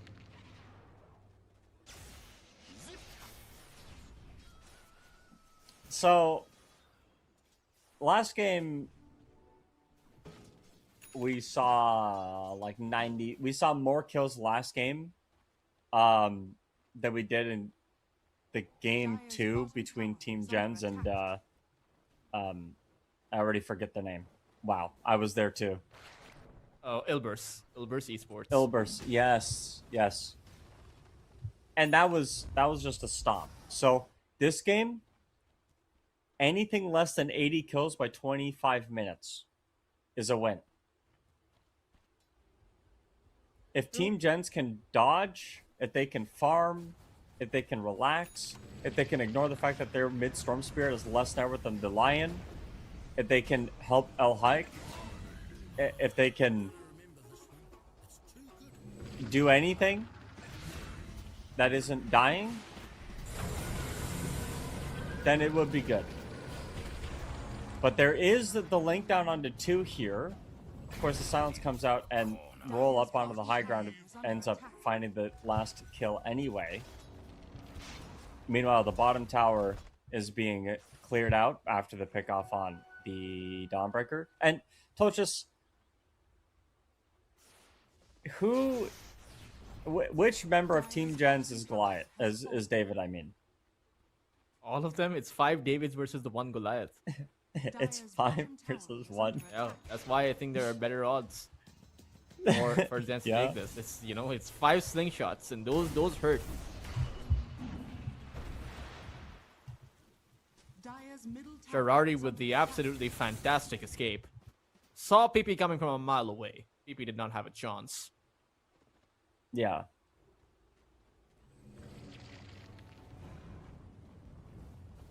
There's no tower pressure though for Amaru. Like, you have to focus fire the towers, and that means you're killing. Well, I guess you don't need focus fire to kill anyone on Jenz, to be honest. Like, you can just kind of. You don't have to. Like, it's the net worth is starting to get to a point where like the button pressing is secondary. You're just got so much money that your stats are like too high. Dire's And they're fine Shirari, the bottom lane. I mean, I don't think there's a power shot available, but he can't even farm up a blade mail. Radiant are scanning.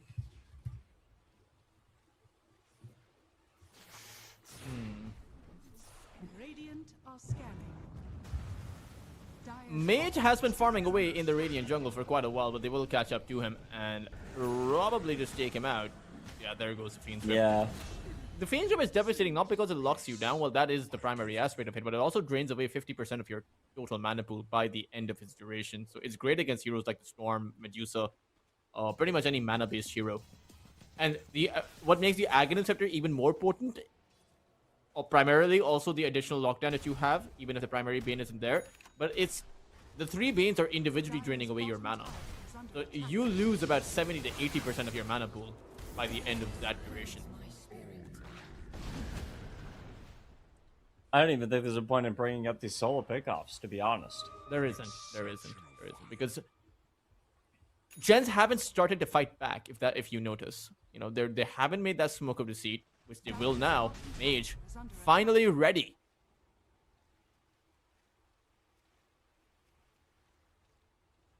Trying to get their way into this radiant triangle, but Dire's courier has been killed. instead they might find the Bane Panda in the backline.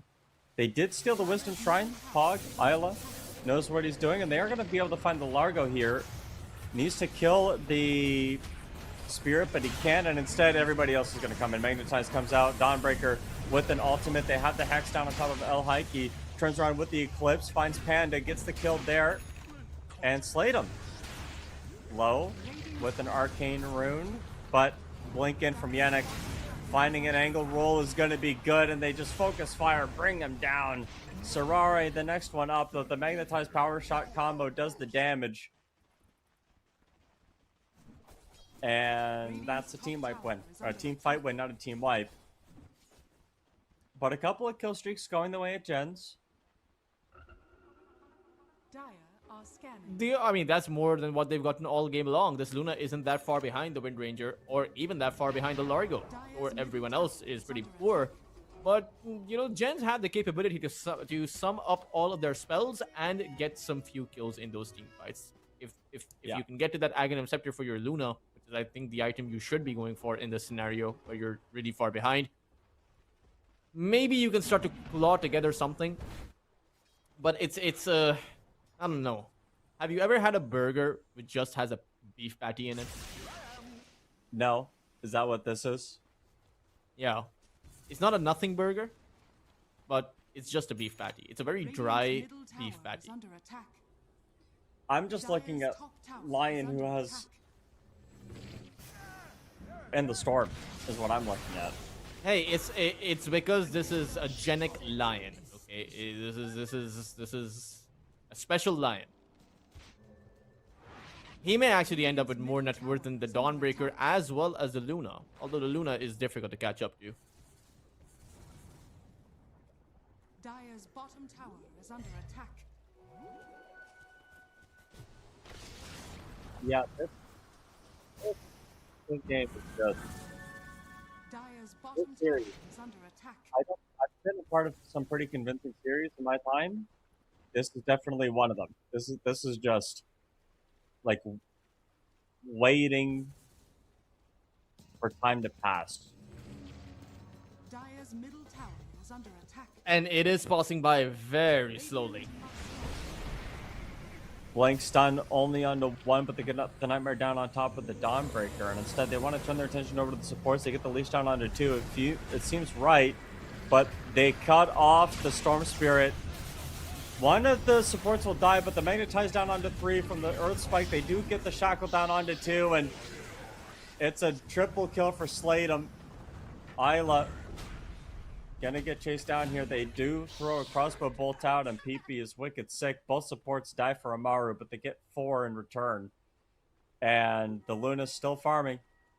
But Amaru come out ahead on that one too.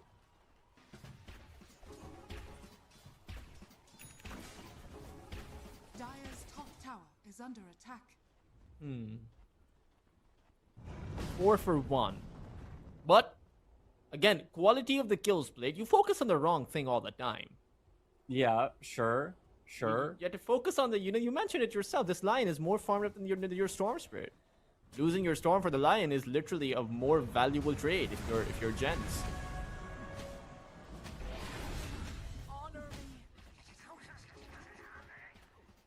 What about that one? I'm trying to think of some excuse, Dire's but bottom tower is under attack. I just can't find any. Oh my gosh, what? Panda with the Nightmare cancel on that TP. Oh, And there's a PP. focus fire. Oh, Blade Belt! That's a solo kill. Sharari, or should I call him Ferrari? That is absolutely fantastic. That is what I want to see. Team Jenz finally fighting back. Even the Wind Ranger is laughing at what I just said, Plate.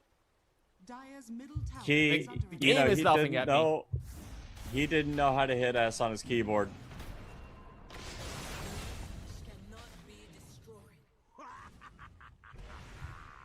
That's Yannick like is building. Dawnbreaker's back. Dawnbreaker is fully back in this game. Yannick is building a Echo Saber.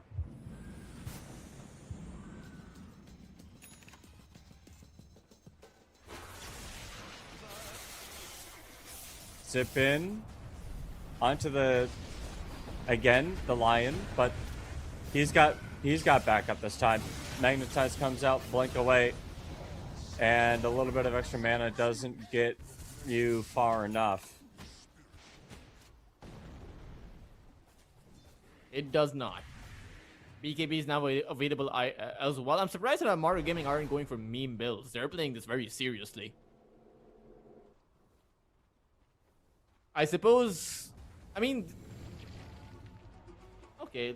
There's no way they qualify. I mean, no matter what kind of magic that I do with the group stage standings, there's Amaru are 0-4, Jenz are 0-4. And the teams above them have 3 series wins, 2 series wins, so doesn't look too good. Yeah. Dire's middle tower Yeah, is under attack. I mean, again, there's not a lot of tower push except for the focus fire, so Amaru do have to spend their time chipping away at these towers. Maybe bring a catapult in, but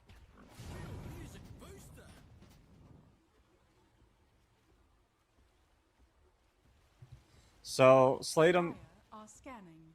and the boys are gonna go pick up the Roshan. Radiant are scanning.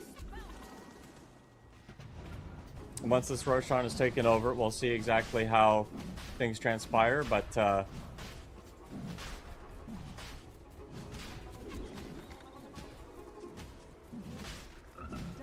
are scanning. They are pretty bad at taking down towers. I'm just gonna put it out there. they are. You know? They are. There- Yeah, the there's- focus fire doesn't do a great job at that. Tower is under attack.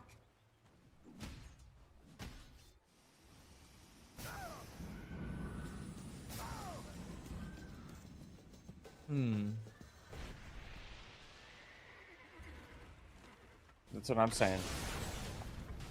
Radiant's bottom tower is under attack. Does this Oh, lion have God, an no. Echo Saber? He does, yeah. Yeah, he You know, does. You know, so it's a carry lion. It is a carry lion now, yeah. You know, this has to be the most one-sided series Is under so attack. far in the EPL Masters. It's gotta be. Yeah, Amaru Gaming should do better. Blinken, Yannick, just ulting on top of it too, but there's a 2-man stun. They can't kill a friggin' lion, bro. Hey, it's a can't kill carry a lion. lion. They can't kill a carry lion. You need They to can't stop kill a lion. They still can't misleading kill him. people. No, he walked They- up. Oh, he's fine. Okay, you need to give people the full picture. Dire's top It's not just Yeah, any the lion. full picture. The full picture is that he's a lion.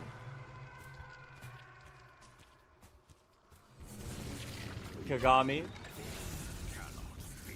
doesn't stand a chance. To account for all your sins.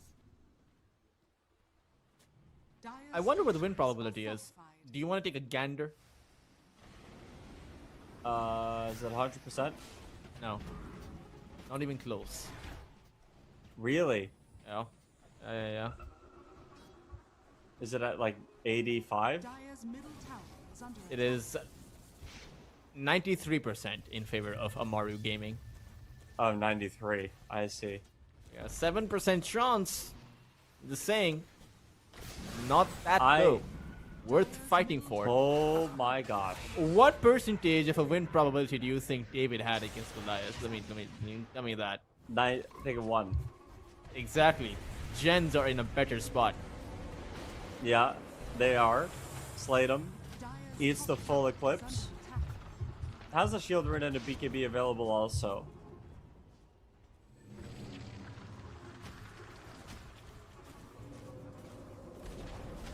Dire's top tower has fallen. There's just this siege that keeps on going, and they pull people in. The Dawnbreaker ultimate is going to come out. The Fiend's Grip is going to get canceled by it. The BKB roll is not actually going to land.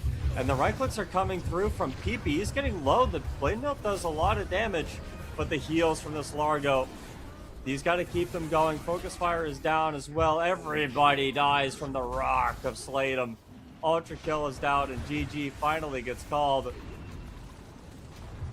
I mean, you know, shout out to Jenz for showing up, and Amaru for showing up. Good on them. Yeah, I mean, Amaru are lucky that Jenz were going easy on them. You know, otherwise, this would have been, a very different result. You know, Jenz giving you know, a bit of time to Amaru to showcase what they have to offer on the table. Yeah, Amaru, I think just playing with confidence, right? Playing with a little bit more gumption. I think Jenz knew that this was going to be a hard series, and obviously they knew they were also eliminated from the tournament mathematically, so it didn't make much sense for them to waste a lot of mental energy, as it were. So I think this, you know, that might not look like it, but the series is probably a series of self-preservation. You play it, it doesn't mean anything, sweep it under the rug, you move on, you lose with grace, and you know, then you just go on and you go about your day. So Amaru pick up a 2-0 against Jenz.